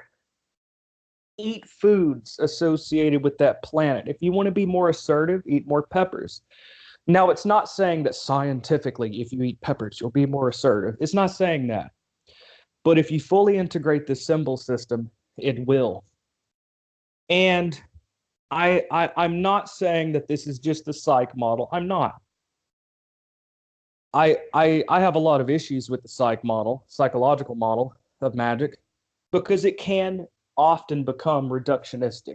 Oh, the spirit is just a part of my psyche. No, but I think it plays a role. It's just one part of a bigger picture, is a psychological perspective. If you want to be more assertive, no, peppers aren't just going to make you more assertive. But if you have internalized the symbol structure and you eat peppers knowingly what it embodies, and you focus upon this as a type of sacrament, okay, once this symbol structure is internalized, you can just begin getting around things associated with the sun or Venus or whatever, Jupiter, which is a very lucky planet, and things will begin unfolding for you. I just wanted to, I'm looking here, Ficino, this is The Book of Life by Marsilio Ficino. He says here that the Pythagoreans, at least, of course, this is his interpretation. I'm not saying it's literally true, but he said that the Pythagoreans were extremely cautious that too much philosophizing would bring in too much tyranny of Saturn. So they dressed up in white garments and each day sang songs and made music of Jupiterian and Apollonian things. And in this way, they lived a long life. So they were bringing in, just by doing things like that, things that were associated with Jupiter or whatever. So he says here, basically, when you do things, it says here, very often, therefore, human affairs, people become more subject to Saturn, the more Saturnine things you do. Now, this is a totally revolutionary way to think about planetary magic. The more Saturnine things you engage in, the more you bring in its power over you. So theology, philosophy, he says superstition, magic, agriculture, and through sadness, engaging in these activities bring in more Saturn, okay? But if you engage in civil and ambitious business, and through natural and common philosophy and through civil religion and laws, we bring in more Jupiter. If you allow yourself to watch war movies, you bring in more Mars into yourself. Or if you listen to music and surround yourself with beautiful things, you bring in more of the influence of Venus. So once this has been internalized as a symbol structure, as I said, I mean literally, as you're driving your car, as you're eating your food, look at what you're eating. Now, this requires memorizing correspondences. And what I recommend people do is get 7 index cards. Index cards, like you write on to memorize things. And get Agrippa. Get Agrippa's 3 books of occult philosophy. Open your book to Agrippa's 3 books of occult philosophy. Book 1, chapters 23 through 28 list all the correspondences, a lot of correspondences associated with the 7 planets. So Agrippa's 3 books of occult philosophy, book 1, chapter 23, goes over all the correspondences of the sun. It tells you what animals, what stones, what plants, what elements, everything. Okay, basically, I encourage people to get index cards, crack open Agrippa, and write down these correspondences. Again, for viewers out there, this is Agrippa's 3 books of occult philosophy, book 1, chapters 23 through 28. And it's like a page. We'll list all the correspondences. Write these down, memorize them. I mean, memorize them.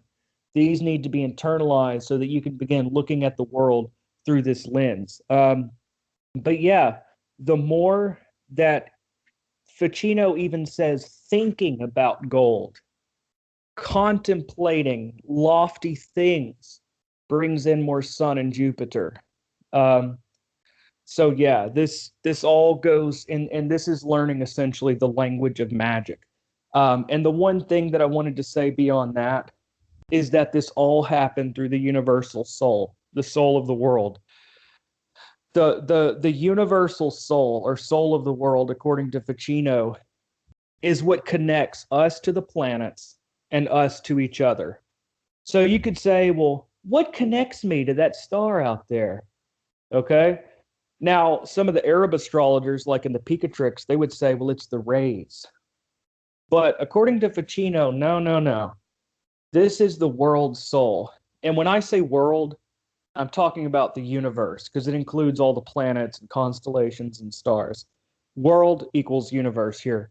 The world soul, or universal soul, is what makes magic work. It's how you can affect someone on the other side of the earth. What connects you? I mean, is it a wind? Are you going to do a spell and then a wind flies from you and hits them or something? No, it's not some kind of a mystical wind. What connects you is the world soul. You're connected. The world soul, that the universe is a living being and we all exist within it. The world soul is basically what connects us to each other and to events. And this is at the root of magic, is the world soul is crucial, which again, that's one of those little missing pieces of the puzzle that you don't see in modern magic. Yeah, I'm seeing a connection here between like the connection between the world soul and the connection that we now have through digital technology, which I guess you could say is mercurial in nature. It's made the world a lot smaller.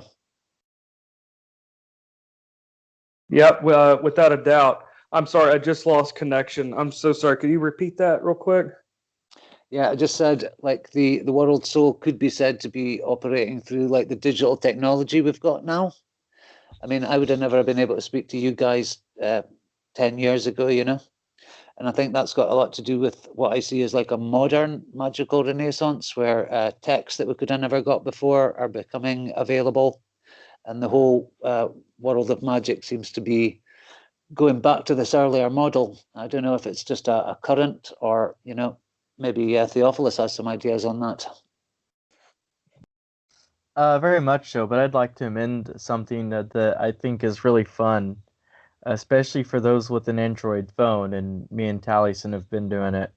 I've been doing it for a couple of years, so it's kind of wild. Now that I look back, it's, you know how you do something and you don't realize the impact of it till later. But we got this app called Planetary Hours, and it's really neat because it goes like Saturn time. It actually is called Planetary Times, yeah. And what's really neat is now when we're conversing, whenever there's a segue and we're talking about something within the planetary hours, the conversation, even without thinking about it, will switch to it. And then the phone will go off and like say Jupiter time, Mars time. We just It's planetary times is the name of the app. Planetary Times, yeah. Got a purple icon, planetary times. We had a problem with someone like just within the last 10 minutes earlier today, and then as soon as we just segued, it said Jupiter, sun time. You know, it just switched over to sun time, and that was after the event happened. And there's this synchronicity with the planetary times that we are unaware of, and it's so neat. There was a time that my mother called, right? And at the time that she called, my phone switched off to what was it, moon time, and the moon represents your mother in astrology. I'm like, wow. And yeah, and that is one really good exercise too. But what was your original question? I was just relating the world soul to digital technology. A bit of a tangent. Dude, yeah. Let me say this real quick, man. That Yeah, that planetary app is called Planetary Times. And I've used lots of different apps for planetary hours. And of course, I also make them by hand, usually to check an app. When I get an app, usually I do the planetary hours by hand and then check it against that. But basically, I've used Chronos XP, I've used planetary hours or PH Pro, all this. But this particular app, Planetary Times, it actually has a voice feature. Like, as long as your ringer's on, it'll say Mercury hour, like in your pocket. Dude, it is wild. I've been using this. It's like someone will call and then, hey, how you doing today? And they'll say Mercury hour. Or I'll just get into an argument. Oh, to hell with you. And I looked and it literally, it'll just said Mars hour. Like, it is really wild. And I've noticed the really trippy thing. You would think that it's somewhere in the middle of it. Like, if it was a coincidence, it'd be in the middle of it, right? But no, a lot of times it's right when it switches. It's almost like a rush of energy. I encourage people to download this app and just try it out as an interesting exercise. Just notice what things go on during the planetary hour. It's really interesting. Again, it's a purple icon. If you have an Android, like Theophilos and I, it's called Planetary Times. And yeah, you can turn on the voice feature. It's actually pretty wild experiment to check it out. Yeah. I've got it, but mine says planetary hours, so I'm just wondering, it doesn't seem to have a voice thing either, so maybe I've got a slightly different app. So should we maybe go on to some of the praxis about how someone perhaps just starting off in Renaissance classical magic could get a start? Yeah, could I start this one off? I wanted to go into one of the simplest method. I think that it's good to begin at the most simple, and then we can build in complexity, okay? Because lots of people, especially new students, they're like, how do I make classical magic work? And you're like, oh, well, you have a sword, and you have astrology, and you have all these things, and circles, and all of these tools, Grand Pentacle of Solomon, and their heads just spinning like, okay, that's overwhelming. I don't know how to make that work. So I think it would be good for us to go over the simplest method, the simplest methods that require virtually no tools. Okay? The simplest methods that require virtually no tools at all. So one of the simplest methods, and it is traditional, is found in the Picatrix.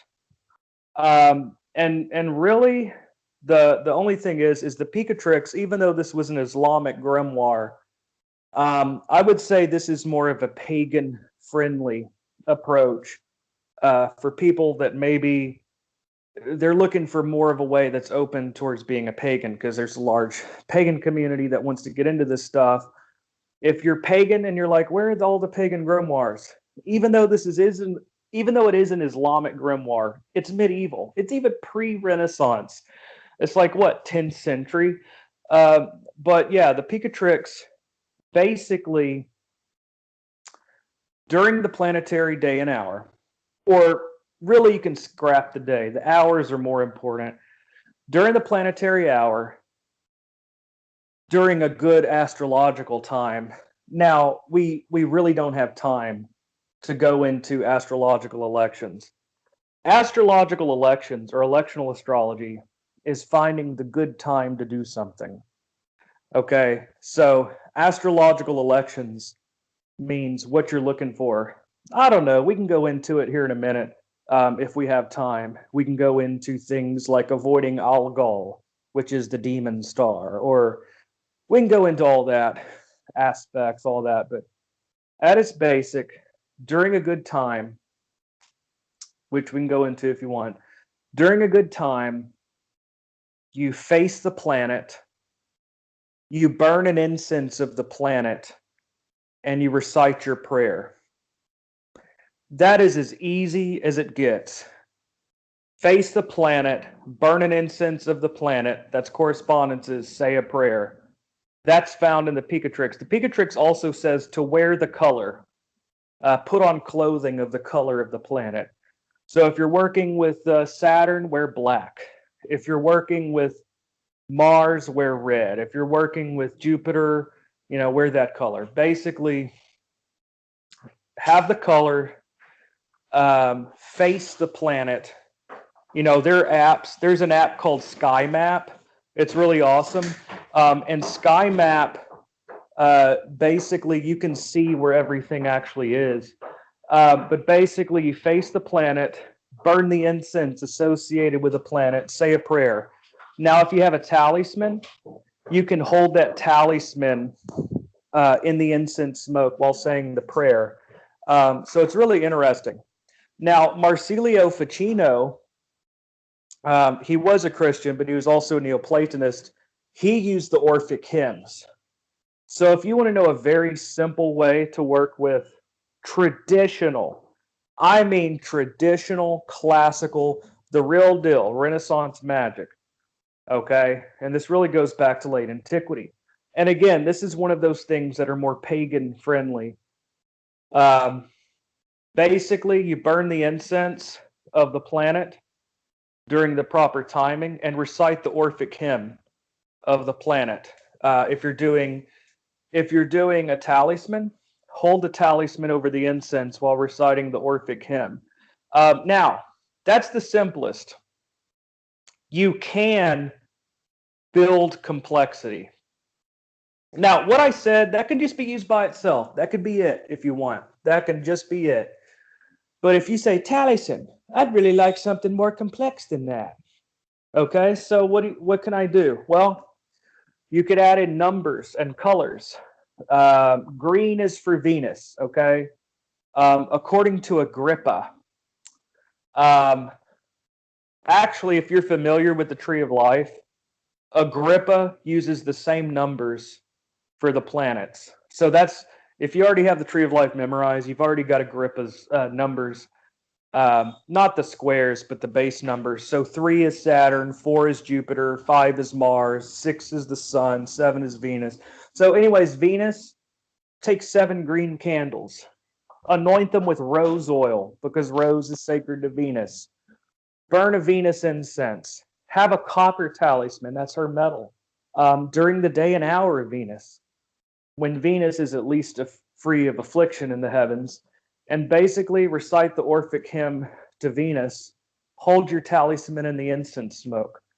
Or just recite the Orphic hymn and then state your intention, okay? And it's really interesting because this is basically a very simple form of magic. It's almost like you see in Wicca or Hoodoo, but it's adding actual classical correspondences of Agrippa, and it uses this model. Now, in the New Age, people often talk about, this stone is good for healing, or this stone is really good for getting rid of dark thoughts, or whatever. Okay, this stone is good for healing the past, whatever. Well, why does it work? Why does this herb, when you burn it, bring prophecy? Well, this is all explained in the Renaissance system that I think people have lost touch with. The classical system, hundreds and hundreds of years ago, basically, this is based on the 3 worlds.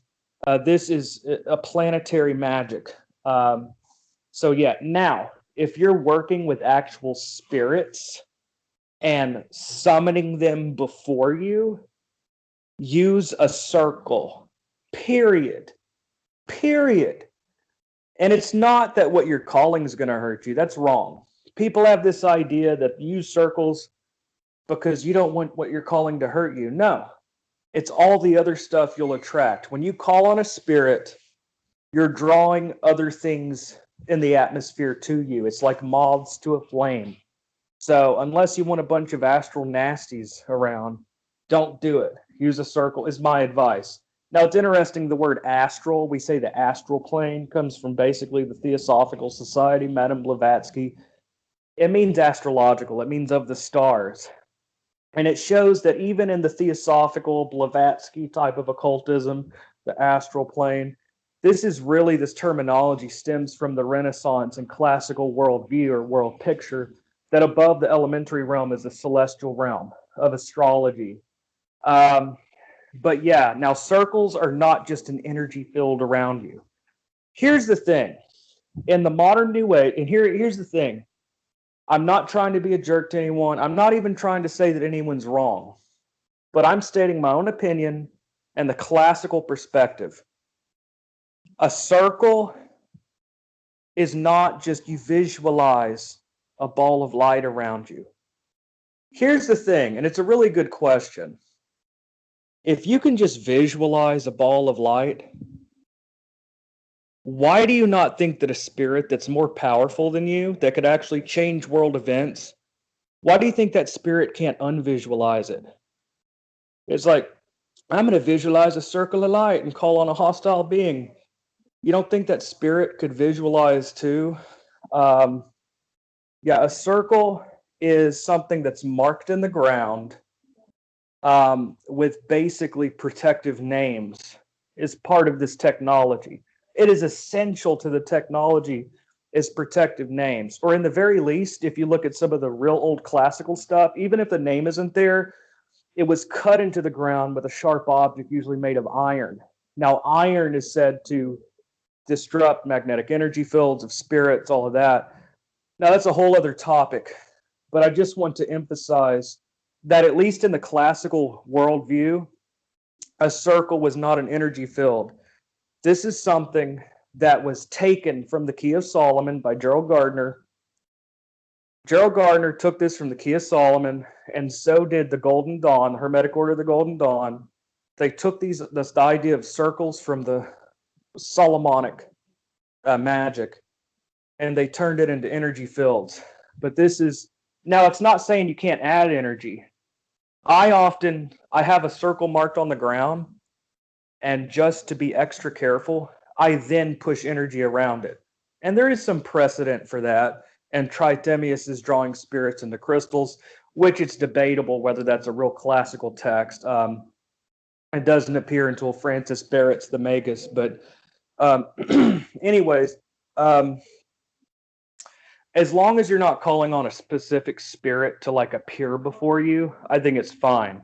But I think if you're going to start calling on particular entities to come stand before you, like in the incense smoke, and if you're trying, okay, I just want to say there is a big difference between praying to Saturn and trying to make a spirit materialize in the incense smoke. That is a serious operation, and no telling what it looks like on the astral plane. It's probably like sparks flying and all kinds of stuff. Now, if you see a bunch of fireworks down the street, what are you going to do? You're going to say, what's that? Okay, I mean, it's just common sense. So I just want to emphasize protection if you're going to deal with an actual spirit. That's kind of a long digression. So basically, this magic could be very simple. All I say is, for the Picatrix or Orphic hymns, that's fine. But if you're going to call on an entity and try to manifest it in incense smoke, I just think it's a good idea to have a circle. But yeah, that is the most basic. And from more of a Christian perspective, the Arbitel also gives a very easy method. The Arbitel requires no tools. And Theophilos and I have used the Arbitel with no tools with success. But the Arbitel is based around personal purity. Okay, it's a very Christian form of magic. It's based on your closeness to the divine and purity. Reading scripture, the Arbitel is a very spiritual text. So don't think that you can just sit there and, live a corrupt life and think you're going to be protected. Your protection comes from being a spiritual person, basically, with the Arbitel. In that sense, it's very similar to the Abramelin in the sense of personal purity playing a role and being protective. But basically, there are simple methods. For a more Christian approach, the Arbitel, and if you want a more pagan-friendly approach, I would recommend reading. If you have the Picatrix, I don't know what chapter it is in Dana Trell's, but in John Michael Greer and Christopher Warnock's Picatrix, it's book 3, chapter 7, gives very clear instructions on how you can do planetary magic, real classical planetary magic, with simple incense and prayer. So yeah, the Picatrix, if you want a pagan-friendly method, and the Orphic hymns. And a more Christian perspective, I'd say the Arbatel, and those are the simplest. And if you want, we could also go into more of the elaborate methods like other grimoires. It's really up to you. Yeah, well, I'd be interested to know. There seems to be two schools of thought going on at the moment. You've got like your Stephen Skinners, who are very into like binding the spirits and being quite harsh almost with them. And then you've got other magicians who say, oh, no, you can you don't have to threaten them. They'll do what you want if you just give them offerings. And, where do you stand on that? I think you err on the side of caution, don't you? Oh, well, that's okay, this is something that I think really needs to be addressed.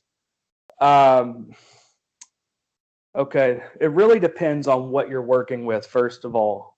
Sublunary spirits were not usually worked with in that realm. Now, in this model, everything beneath the moon was imperfect and changeable, the realm of strife, okay? Everything, the moon and above, was perfect. Now, sometimes the planets can go retrograde. They can be malefic. But basically, you're dealing with entities that don't wish you any harm, essentially. Now, Agrippa says that the spirit and the intelligence, the spirit is the evil one, or evil spirit. I don't know. In my experience, usually spirits that are astrological, meaning from the moon and up, don't seem to really wish us harm. But here's the thing. Other spirits can come in because they're attracted to your ritual. And there's a big difference between just having a picture and lighting a candle and leaving a drink and trying to make a spirit manifest in incense smoke. I mean, just imagine if you want your house haunted, try to start manifesting spirits in your living room and incense smoke. That is just a disaster waiting to happen. Now, some people, they say, I've done it for years and no problem. Well, my dad's 70 and he still smokes.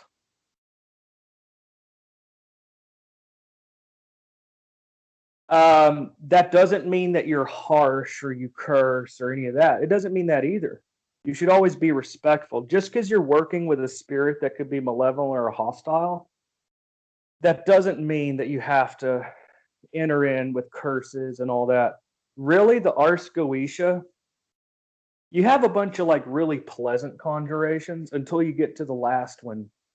Like it gets harsher and harsher because it's not coming. But that's really not typical in grimoires. Usually grimoires are much friendlier than that. So that is not the norm.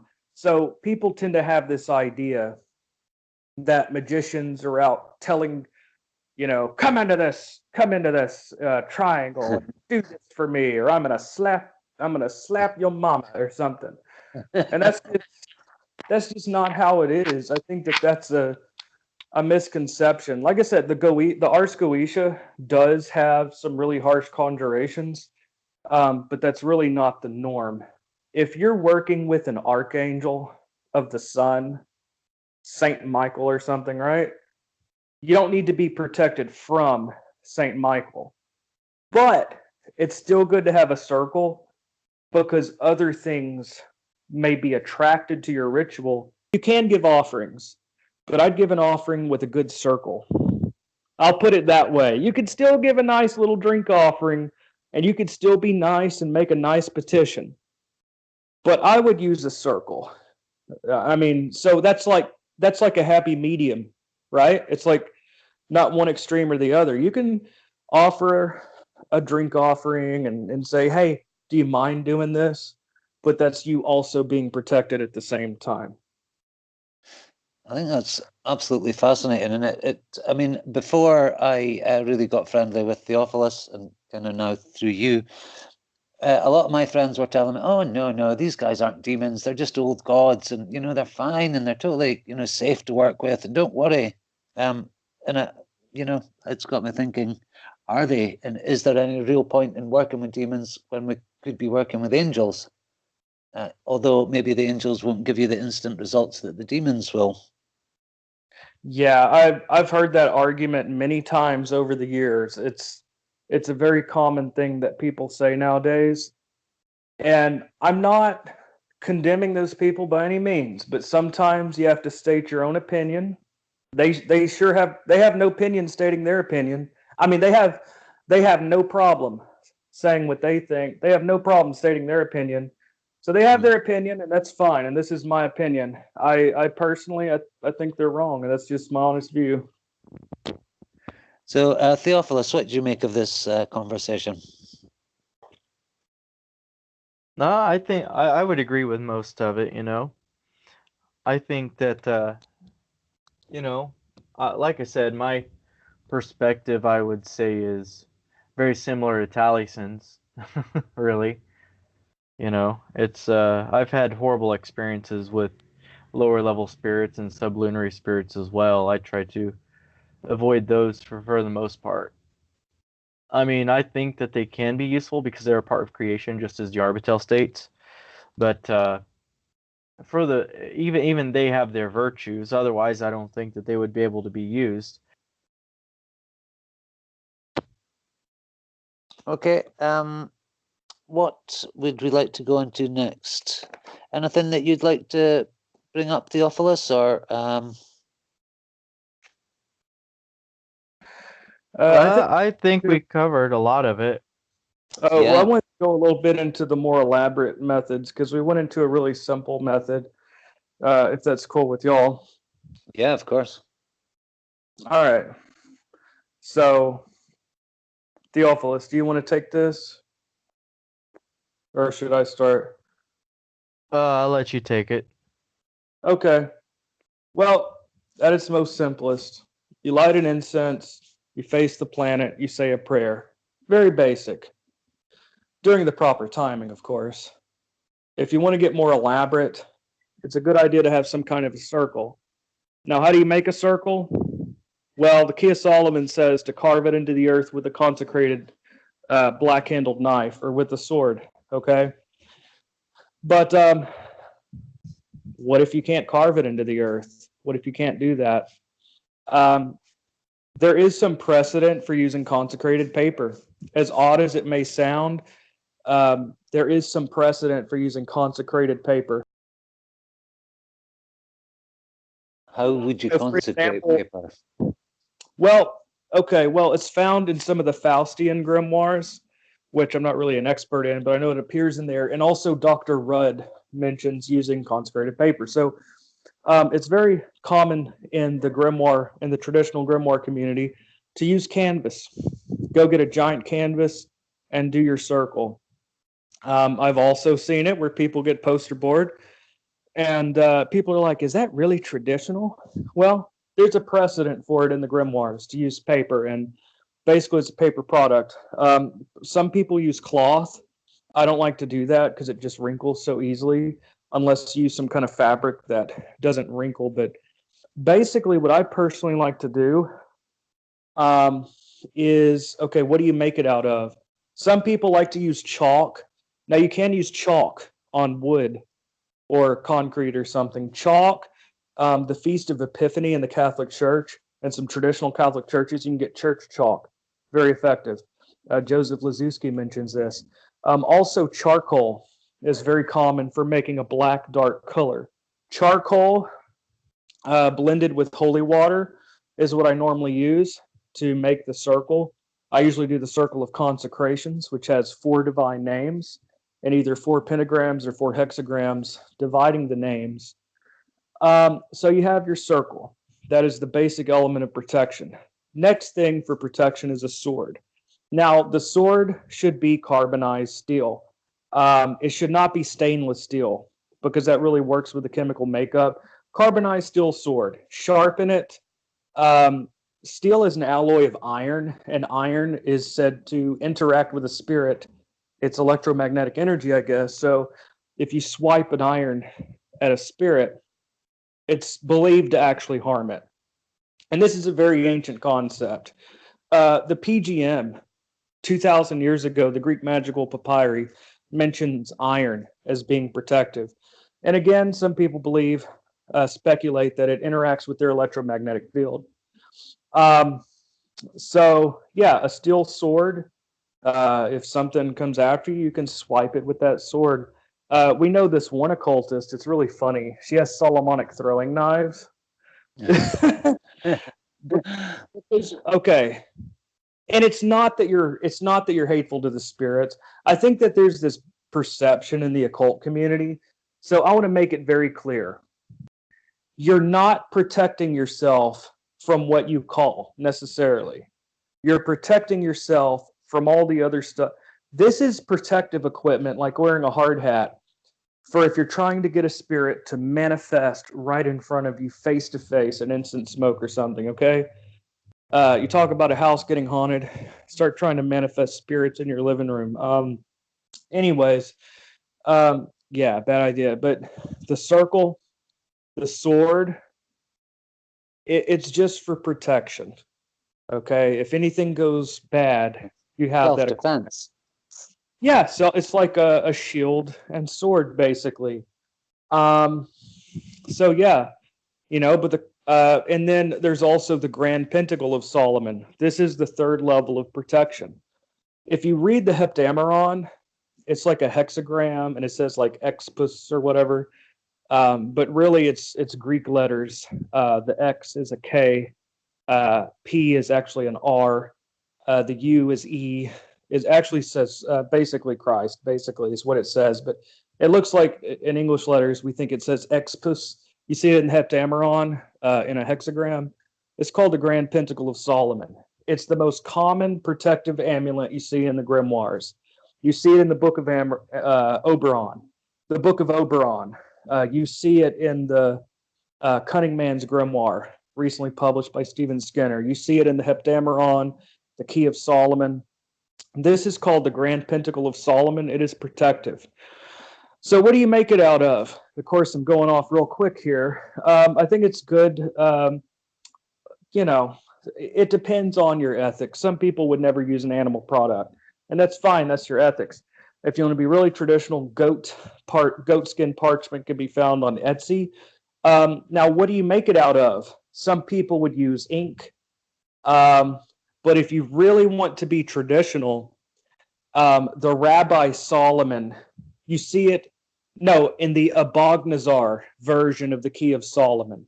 The Abognazar, Sloan manuscript 1203, I believe.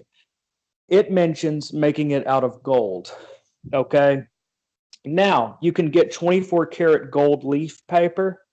Not paper. You can get 24 karat gold leaf, mix it with gum arabic and holy water, and you've got 24 karat gold ink, and you can make it with that.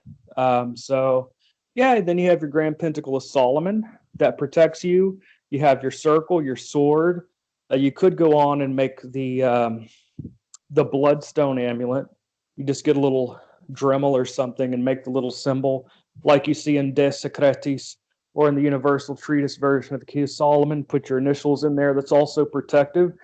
Those are some of the protective equipment. Now, in an operation, normally you take a bath. That was something kind of novel in the Renaissance. You take a bath, recite Psalm 51, enter your circle, sprinkle it with holy water, reciting Aspergus me domine hisopod mundabor la vabis me supernivum de albabor. It's Psalm 51, verse 7, I think. It's a common formula for asperging.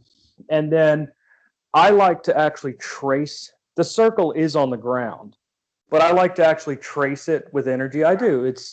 I guess it's a habit, and it's also found in Tritemius. I trace the circle, name of the Father, Son, Holy Spirit, and then I, basically, if I have a scrying crystal, I like to have a table of practice. Man, I'm kind of going all over the place, but it is complex. I said I was getting complex, and here it is. Having a scrying crystal, it's good to have a table of practice. It's called a locus spiritus. It's something for the spirit to manifest in.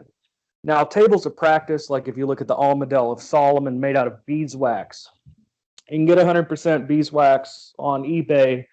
I have some. Awesome. Melt it down. I like to use a slow cooker. It has to be really slow, or it can discolor the wax. You can discolor the wax real easy. Oh, Lord. I guess y'all can hear my dogs back here. Anyways, hold on. Hey. All right. Anyways, so you got your table of practice, and you can put a circle and a triangle in there. And again, that kind of keeps the spirit from coming out of the circle or out of the scrying stone. Remember that that experience that I told you about, that the spirit could come through the scrying crystal. So that's part of the reason for having the spiritus loci is or the locus spiriti, actually, the location for the spirit to manifest. The table of practice is a good thing to have. So basically, have your scrying crystal on your table of practice. You're in your circle, and during the proper timing, you call on whatever spirit. You burn its incense. You do your conjurations. The spirit comes. It manifests, and then basically you have your interaction. Give the license to depart. We do not banish. There's no banishing. That is a totally new concept. And then you, after you give the license to depart, I like to sprinkle again with holy water. So if you want a really simplified method of that, read Tritemius's Drawing Spirits into Crystals. Basically, you have your circle. You have your scrying stone outside the circle. Really simplified version. Trace your circle. Call on I would bless the scrying stone. Call on the spirit. Have your interaction. Give a license to depart. And then, so basically, there's the purification. You have your bath. You sprinkle all the equipment with holy water. That's the first step, purification. Second step is calling. I like to trace a circle here. Calling. Then you have your interaction, and then you release. I think as long as you have some kind of a circle, you should be good. As long as you have a circle and some holy water, you should be good. So yeah, just experiment with it. Try it out, and that's basically it. I have a question. I have a circle drawn in my living room. Is it really a good idea to be evoking spirits into the place where you live and you sleep?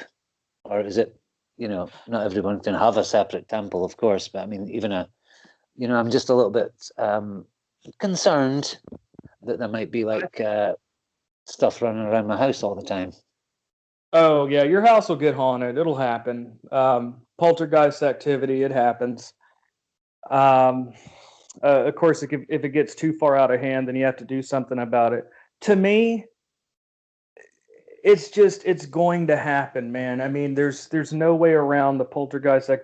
I mean, especially if you do operations all the time, poltergeist activity is gonna happen. But if it gets out of hand, that you have to do something. But basically, I think as long as the area is clean, you don't want you just want the area to be clean and basically clear of other stuff. That is the whole dive. What is purity? Purity is to make it one single thing. What do you say if something is pure sugar? It means that it's sugar not mixed with anything else. So part of purity, if you use your living room, I would remove, you don't want a Pink Floyd poster there or just family photos all sitting around and a TV guide. Well, people don't use those anymore. You get the picture. Giant Yeah. Christmas tree right outside the circle. I mean, basically, as long as it's cleared of other things. Now, very common in the grimoires, you want to avoid any statues with faces, any ornate furniture with faces, or anything like that because that stuff can kind of drive you nuts when you're working with a grimoire. You can start seeing these things. So you see that in the Key of Solomon, the Rabbi Solomon.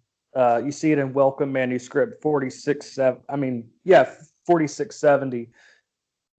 It mentions not having anything with like pictures of faces, and I haven't. I experienced some of it, but I don't think it's too much of an issue. The key is just not to get too. You want to focus on your operation and not let, how do I put it, disturbances disturb you from what you're trying to do. Basically, you don't want any distractions. And if your imagination starts seeing things everywhere, it's better to just be one focused and focus on what you're doing. Sometimes I think spirits use things in order to distract you. I think I might have to rethink my temple arrangements. Yeah, Theophilos, you got kind of quiet over there. Yeah, I was listening. Yeah, so what do you think, Theophilos, about what do you think is this? How would you approach grimoire magic? Really want to hear your perspective on this, or what do you think is what is something that someone can go home? How can I use this? How can I make magic happen? Or what can I do to try this out as an experiment? Let's talk about a practical experiment, because it's one thing listening to a podcast and it's like, oh, that was informative. But if there's an experiment you can try, what do you think, man? Well, if I have to say anything, I always believe in starting off kind of slow. First and foremost, for example, even before you get into ritual magic or any ceremony, there's that Saturnine aspect, and we have to discipline ourselves. I mean, I think that for like a month or two, that a person should just practice daily prayer in whatever their faith is. I think that's really helpful. And once you're used to prayer and you're used to and plus memorizing them, not just saying it, but memorizing it. It doesn't matter if it's a Buddhist mantra or 100 Hail Marys, or or like the Apostles' Creed, whatever prayer that you want to use, and and prayer is like the most base of all of it. Then you build your way up, and like you mentioned, the grimoires that don't require tools, like the Arbitel, a prayer. Essentially, I don't think it was meant to be prayer based because there were 8 other books, but and they never seen the light of day. But essentially, it just ended up being a prayer sort of grimoire. And I think a person, they should study. And this is my recommended sort of 18-month thing. I think a person, they should be doing simple stuff for at least 18 months. And it may seem kind of slow, but it's a matter of building up discipline. And with this, I always recommend, so I like sort of reading the base text, such as Agrippa, um, you know, a way to get yourself into the view, the Elizabethan worldview, the Catechism, the 3 dialogues of Plato that I mentioned earlier. Some of the core books while memorizing these prayers, and then you could like sort of go to the Divine Cabal, and once you get to the Divine Cabal, then you can make your wax tablet, and that's sort of an upgrade from the Arbitel. And once again, you still have to memorize these psalms. You still have to memorize these prayers, just like the project we're doing with the archangels. I mean, you where you recite some psalms 7 times. There's 2 psalms you recite 7 times, and then you go and you recite these other grimoire psalms 7 times. And I think it should be a gradual build-up process. And I think when you're going through the lore and when you're slowly building up, let's say your purity, your energy field, whatever you want to call it, I don't know, um, your astral body, I have no clue what you want to call it. But once you kind of inflame yourself in that, then I think you're ready for the hard stuff. Then you can start making stuff from the different families of the Key of Solomon, such as your circles, your wands, your swords, and all of that. And Yeah, I agree and with you. I think it's good to start out slow. Right now, Theophilus and I, one thing about Theophilus and I, we're practitioners and we often do group work together. Um, Before we worked with through the Arbitel and we worked with the Shem Angels. Right now, we're working with an Archangel type of initiation, I guess you can almost say. From Stephen Skinner published the method in Mixed Kabbalah or Treatise on Kabbalistic Secrets or something. It's part of Welcome Manuscript 4660, and we've had some good success with it. So we experiment with things. So that's what we're currently working on. Right now, we're experimenting on something. We're always working on a grimoire. We're always doing something. I would say, man, it's a good idea to get a scrying crystal. Okay. Now, what kind of crystal? Well, the grimoires that are explicit, more often than not, they say a clear sphere, a glass, a glass sphere is perfectly fine. You can either get a quartz crystal that's clear without spot, but it's hard to do unless they're artificially made to get it totally clear. I just use a glass sphere and it works amazingly well. I have a A little clear glass crystal. sphere. Oh, awesome. Yeah. And then the next thing is a circle. And if you want to work with this, as long as it's like you have your radio, it's like you have your connection, your telephone is the crystal, and you don't know what can come through or get attracted, so you have your circle. So I'd say at its most basic, a circle and a scrying crystal. And here's the thing, not everyone is a good scryer. Even John D had to get someone else to scry for him. Some of it can be developed, but some people are just better scryers than others. But I think that most people can get something, but it may not be very clear always. And I think a lot of it does come from divine grace. I had really clear visions of spirits before, and I didn't feel at the time that I was bragging. I really didn't. But looking back, I think I was kind of going around being like, man, I get really clear visions of spirits. And then it kind of went away. Okay. I think it was kind of learning a lesson. You can't let pride or spiritual pride, basically. So I think humility and a connection to the divine. And again, you don't have to be Christian. You could be a Neoplatonist or a pagan. Okay.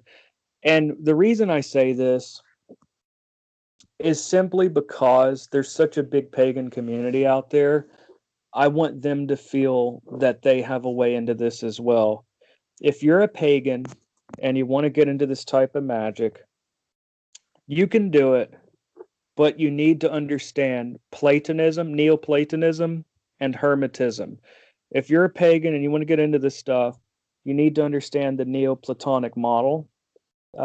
Read Plato, read Plotinus, read really the big one. If you want one classical text to read, it's Plato's Timaeus or Plato's Timaeus. There's different ways to say it. Timaeus. Plato's Timaeus is essential. It outlines the whole cosmology. It outlines the world, soul, everything. Plato's Timaeus. But yeah, basically, a scrying crystal and a circle are at its most basic, the very useful equipment to have. You mentioned prayer, and Saroth, you mentioned that you wanted to get in touch with your guardian angel. Well, Absolutely, yes. sometimes spirits can start talking to you in dreams. Now, dream magic is actually very common in grimoires. You see it in the Hygromantia. You see it in the PGM, or Greek Magical Papyri. You see it in the Key of Solomon. You see it in Linnaean's Divine Cabal, which is a text that Theophilos and I are currently still working with, the Shem Angels.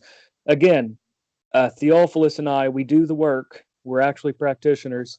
We're still working with the Divine Cabal of Lazare Linnaean, who was a French occultist, but it was transcribed in English by Frederick Hockley. But it uses dream magic. So, but the more you communicate with spirits through dream work, it begins to open up a doorway. You'll notice that you'll be dreaming and spirits will just start talking to you when you don't ask for it. Now, if it's malevolent, if it's a nuisance, that's one thing. But if it's really a spirit that's trying to help your growth, a divine being, then I don't see the problem with it. I welcome it. Even if I didn't call it, I welcome it in that situation. But dream work can be really scary and up close. Because if you're talking to a spirit through a crystal, they're just a faint image in a crystal, okay? But when you're doing dream work, that spirit can reach out and grab you. Okay. But it's basically like astral travel or something, or lucid dreaming. Really, it's kind of like lucid dreaming with spirits, but it's traditional. It's in the grimoires. But I had a spirit start to talk to me in my dreams. Really, it's that in-between state is ideal, right Yeah. before you wake up and right when you first start to drift off to sleep. So I think it's good to use little naps. It's very hard to do like an 8-hour sleep and communicate with spirits. It's better if you take a 30-minute nap, 1-hour nap, set your alarm, and try to communicate. But I got some secret communications. I mean, I got some operations. And one of them, I had a spirit tell me that a good way for a person to reach their holy guardian angel, I cannot stress this enough, not to do the Obermelon and adapt it. No. But to use a similar method. I'm not saying for people to start doing the Obermelon and, September instead of when it says, and start mixing stuff up. No, I would not recommend that, because spirits are used to being addressed in a certain way. I'm talking about the infernal hierarchies and all that comes later. But I was told basically a person can just pray on their own to God to send their holy guardian angel once in the evening, once at night. You could do 30 minutes or an hour, set your alarm, make it a daily thing, evening and morning. Pray for your guardian angel. That will be your teacher, your protector, and teach you the mysteries. Okay? And just do this. And this is kind of, in a way, it's like your own Obermelon. It's a way through personal prayer to pray for God, whether you see that as the Christian God or whether you're a hermetist pagan that sees it as the divine mind. Okay. Even the pagans, the Neoplatonists and the Hermetists, they still had a monad, a one behind it all. So whether you're a pagan calling to the divine mind or a Christian, whatever, pray to the divine source to send you a guardian and protector, and it could happen. And this is very common, even in the Arbitel aphorism. I think 14. It's either 14 or 15. I think that's the one I'm working on at the moment. Yeah, day and night. Well, for that, I mean, you can, yeah. It doesn't really say when to do it on that, but yeah, you can. It's asking God to send you an angel that will teach you and be your instructor. It's right there in the Arbitel. It's built into that grimoire. It's in the Obermelon. There are other ways of working with spirit, such as dream work and personal prayer. There's more than one way to skin a cat, to use the expression. But yeah, I just think it's good to be safe, to be careful. Yeah, I think it's good to err on the side of caution. You can't be too careful, but there are more open methods that are traditional. Like I said, dream work, personal prayer, and things like that. Fantastic. That's so much practical advice. I've been taking notes as we've been going along, and I've got like 2 pages of absolutely fantastic stuff to go off. So thank you very much. Yeah, thank you very much. It's been wonderful, and hope to do it again. Theophilus, do you have anything? Yeah, awesome time. Yeah, fantastic. Yeah, thank you very much. And yeah, is that it for the show? Unless anybody's got any closing thoughts. Well, I will end with this. If you're wanting to learn magic, remember I talked about internalizing the astrological world picture. I recommend if there's one book a person has to get, if you say, Taliesin, what's a book I can get? The number one book, Agrippa's 3 Books of Occult Philosophy. Get it, read it every day. A chapter is like a page or 2. Take 1 page, read it, reread it. Spend 1 day on 1 page or 2, which is a chapter. It's like a page or 2. Spend 1 day on that. And just keep reading it and meditating on it. And this begins to build up a subjective synthesis. Agrippa's 3 Books of Occult Philosophy, Book 1, chapters 23 through 28. If there's anyone out there, like I said, it's Book 1, chapters 23 through 28. It lists the 7 planets and all their correspondences, the stones, the metals, the plants, the animals, the fish, the birds, colors, all of these things, taste, what flavors, like it says under Jupiter, that Jupiter is all sweet tasting things. The moon governs salty things, I guess like salt from the sea, and all watery things. Mars, all spicy things. It's all outlined there in Agrippa. Book 1, chapters 23 through 28. Get some flashcards, 7 flashcards, 1 for each of the 7 planets. Write down all the correspondences of Agrippa, memorize them. I think that this is essential. And if people are saying, well, what's a good stone for Mercury? Because you've got Agrippa right there. So yeah, I think that's important to memorize the correspondences of Agrippa. And I guess that's really just my closing thought. I just wanted to give that little piece of advice. And that's pure gold, Taliesin. Thank you very much. And Theophilus? Well, if you get into this, just know that a lot of people want to rush into it. Like, what do I start? What do I do? And the thing is, when you approach this, you have to approach it not in haste. You have to know how much time this is going to take. There's a lot of tools you're going to have to make. There's a lot of daily rituals. No, okay, I can't say a lot of daily rituals, but maybe daily praxis. There's a lot of stuff you have to memorize. And this isn't a light task. And it can't be treated lightly either. Buckle up, you're in for the long ride. Yeah. Here's the thing. A lot of modern books on magic, like let's take a lot of neo-pagan books. And this is why I think a lot of neo-pagans are really looking for something. They're thirsty. They want something more. Because a lot of neo-pagan books, there are lots of wonderful books out there, but usually it just skims the beginner stuff. Like, how many books on Wicca do they need to write where it tells you how to cast a circle and what the 4 elements are? It's really tiring. It's like every time I buy a book on Wicca, it's just going to tell me how to cast a circle and to call the quarters, the sabbats and the esbats. I mean, and really it's the same with Golden Dawn magic, that type of magic. I mean, now the Golden Dawn tradition goes really deep. But I mean, like Donald Michael Craig, and I love it, but modern magic. Okay, so this other author, he also writes how to do the pentagram and hexagram rituals and the Rosy Cross ritual. Okay, we need something more than that. If you want something to sink your teeth into, it's classical magic. This is a lifetime study.